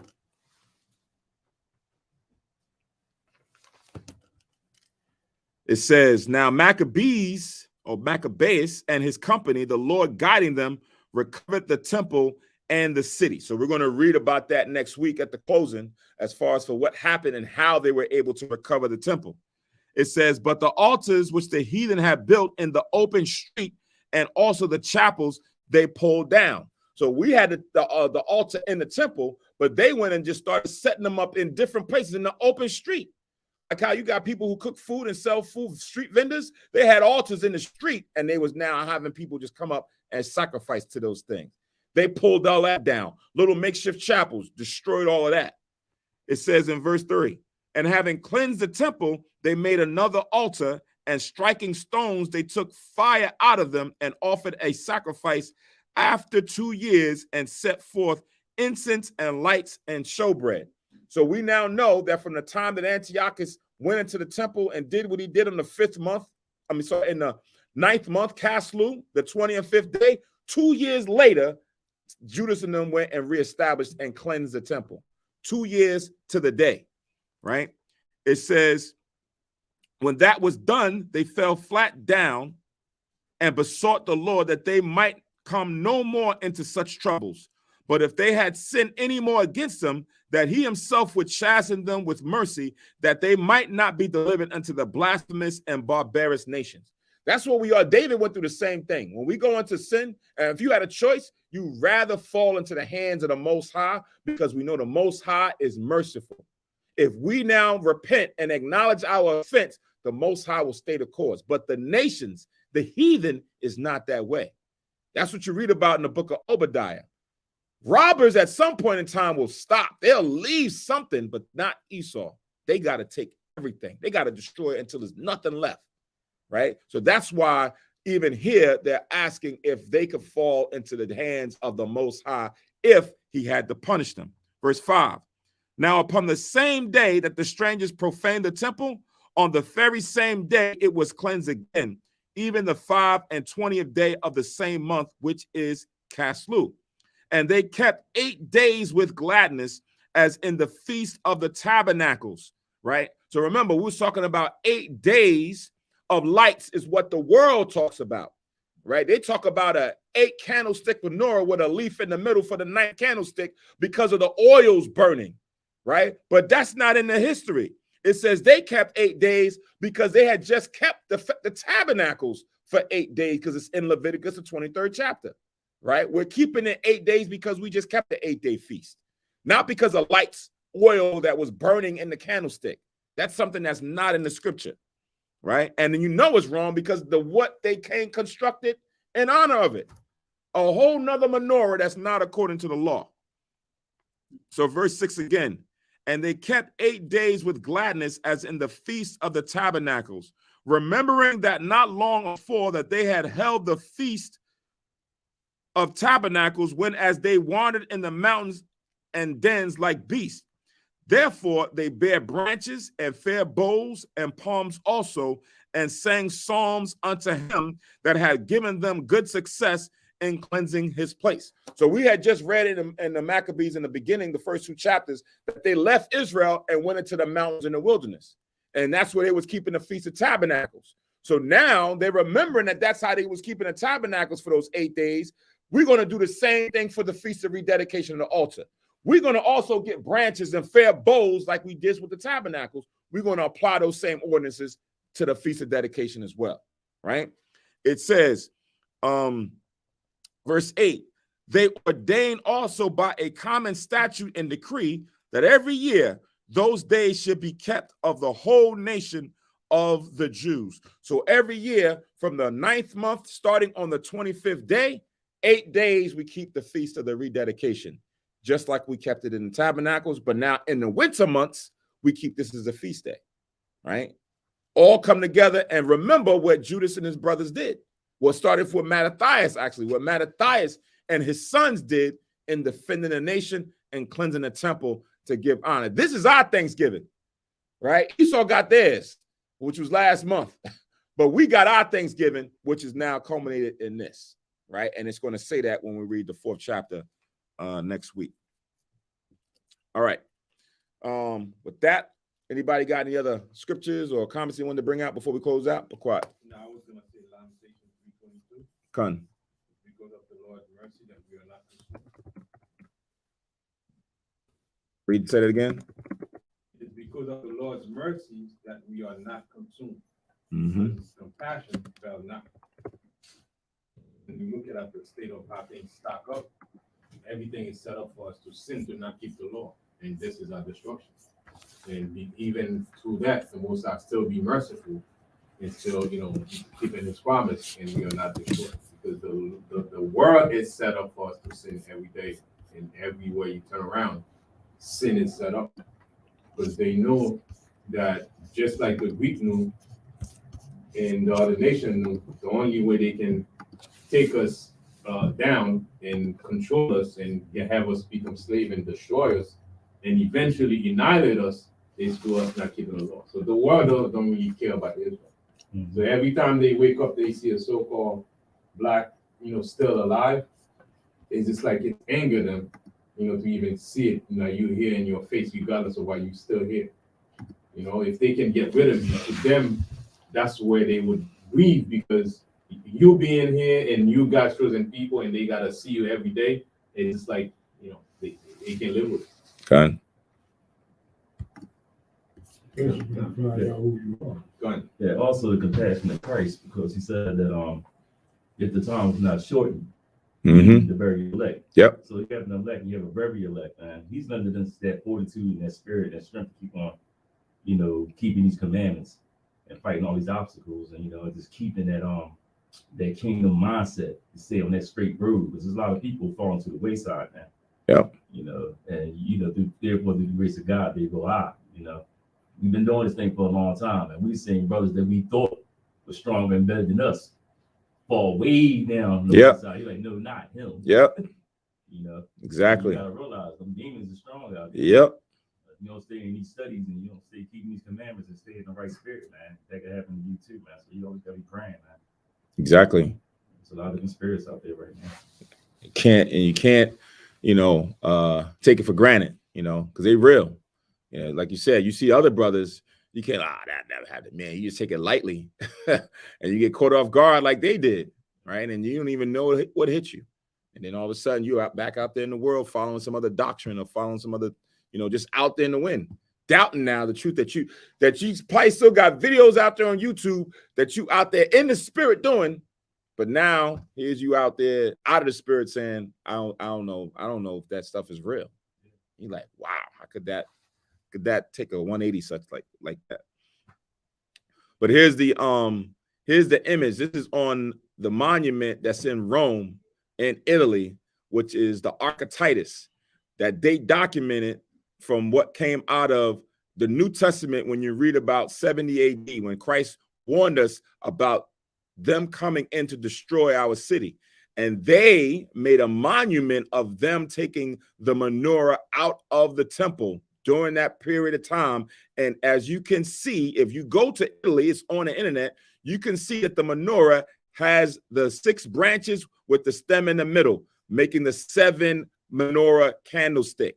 Is not what the Amalek or these so-called Jewish individuals now running around here have, that they now talking about they celebrating the Feast of Dedication with lights, right? It's not right. They cannot keep our laws better than us. We can't look to them as the example for keeping our own customs that was given to us.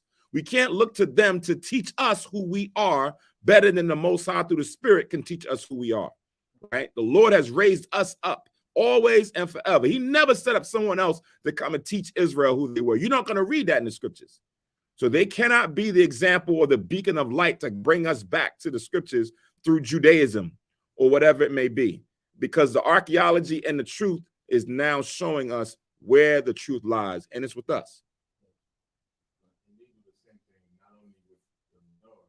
Even with the Shoe of David, Mm-hmm. the same thing. And nobody can go in history and show, with prime information that this belonged to in the Babylonian or in their kingdom, how they were using it. Right. It's all started with Israel, right? Even when you line it up, it's not even a star; it's just a shield. It's a shield, right? Just like you have the lilies have like 6. When you read in King, right, it was like the temple of Solomon had lily works in it, right. It had 6, Right.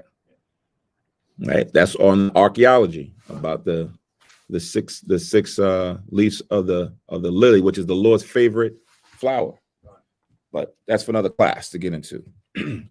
All All right. So with that, about a little after 11, we're going to end the first half of the history pertaining to the Feast of Dedication.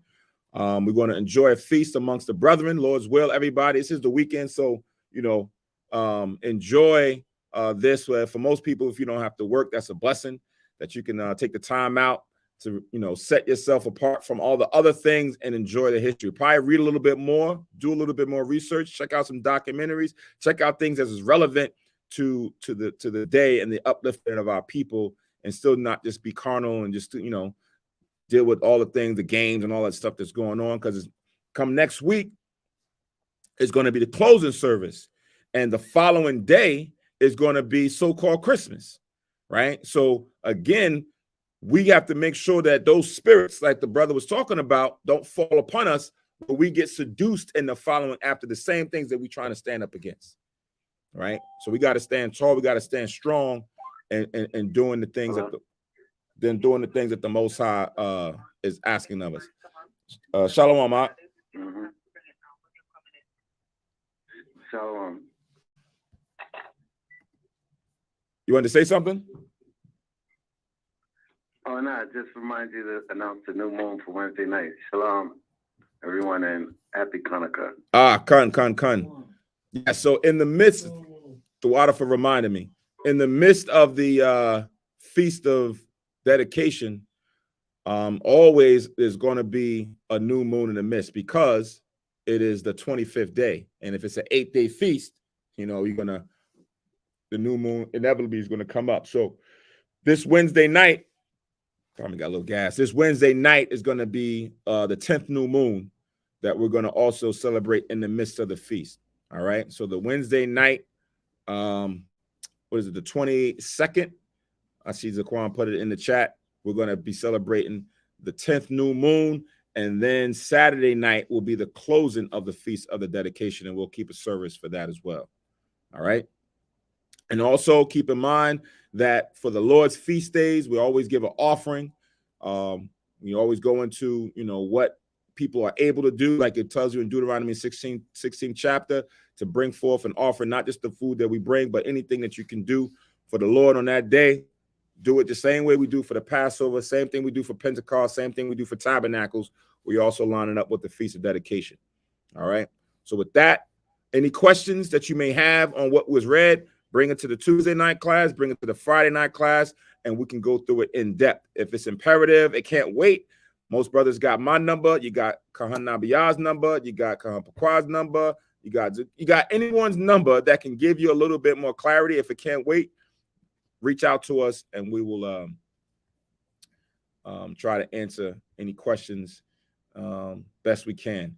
I'm going to put up those who want to make any donations to Hayashwala Kanas. Here is the information at the ticker, whether it's a check or money order, as well as the PayPal, right? If you want to do it through PayPal, this is the information that you can also make your donation payable through PayPal, all right?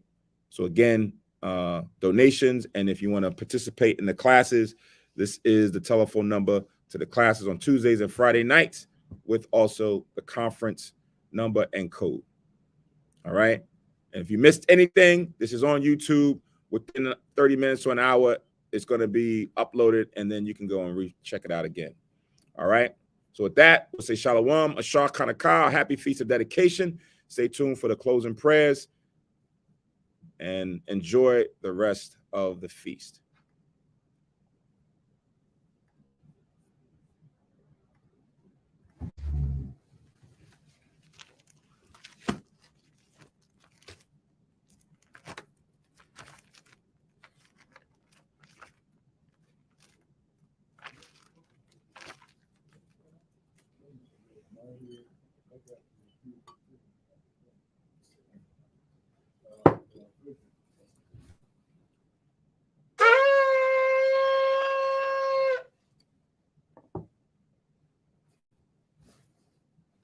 Barakatha Yahweh Bahashem Yahweh Shai, Asherah Nathalanawa, Par Yahagapan Tawada Amun, La Yahweh Bahashem Yahweh Shai, Ath Yasha.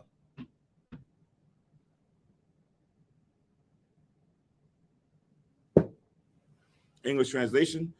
Blessed are you, Yahweh, in the name of Yahweh Shai, that gives to us the fruit of the vine. Thank you, so be it.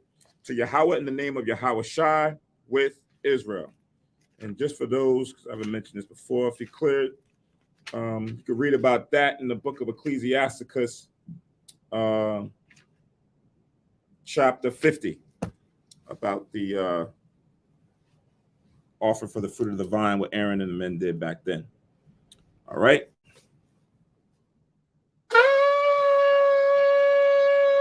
I Madra upon you all Jerusalem, stand and face Jerusalem. For the closing prayers.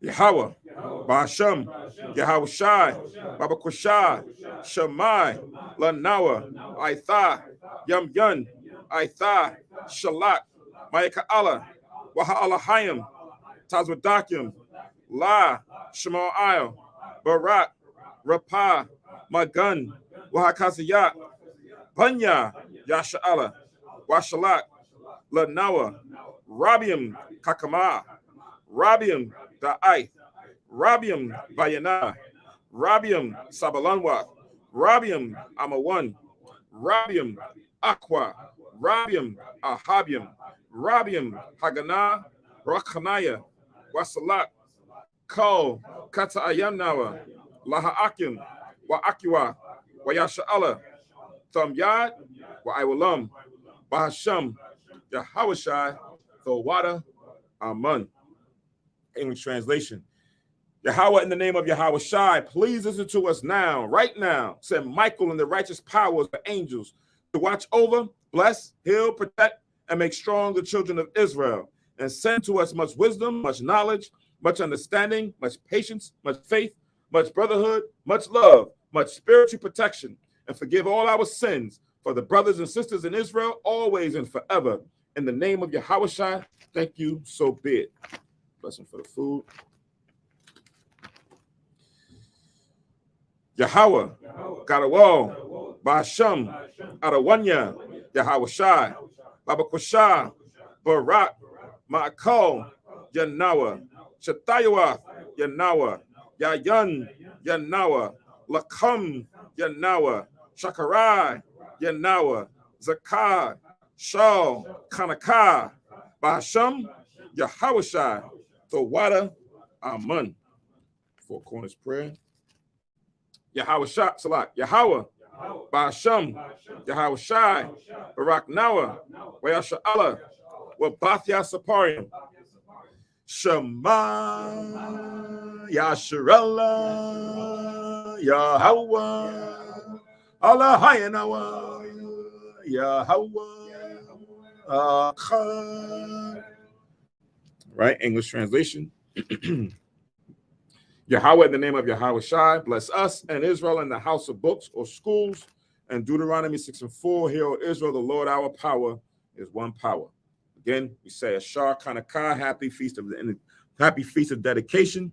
Lord's will, everybody is in good spirits and will have a blessed remaining evening and morning. Shalom, Yashrallah.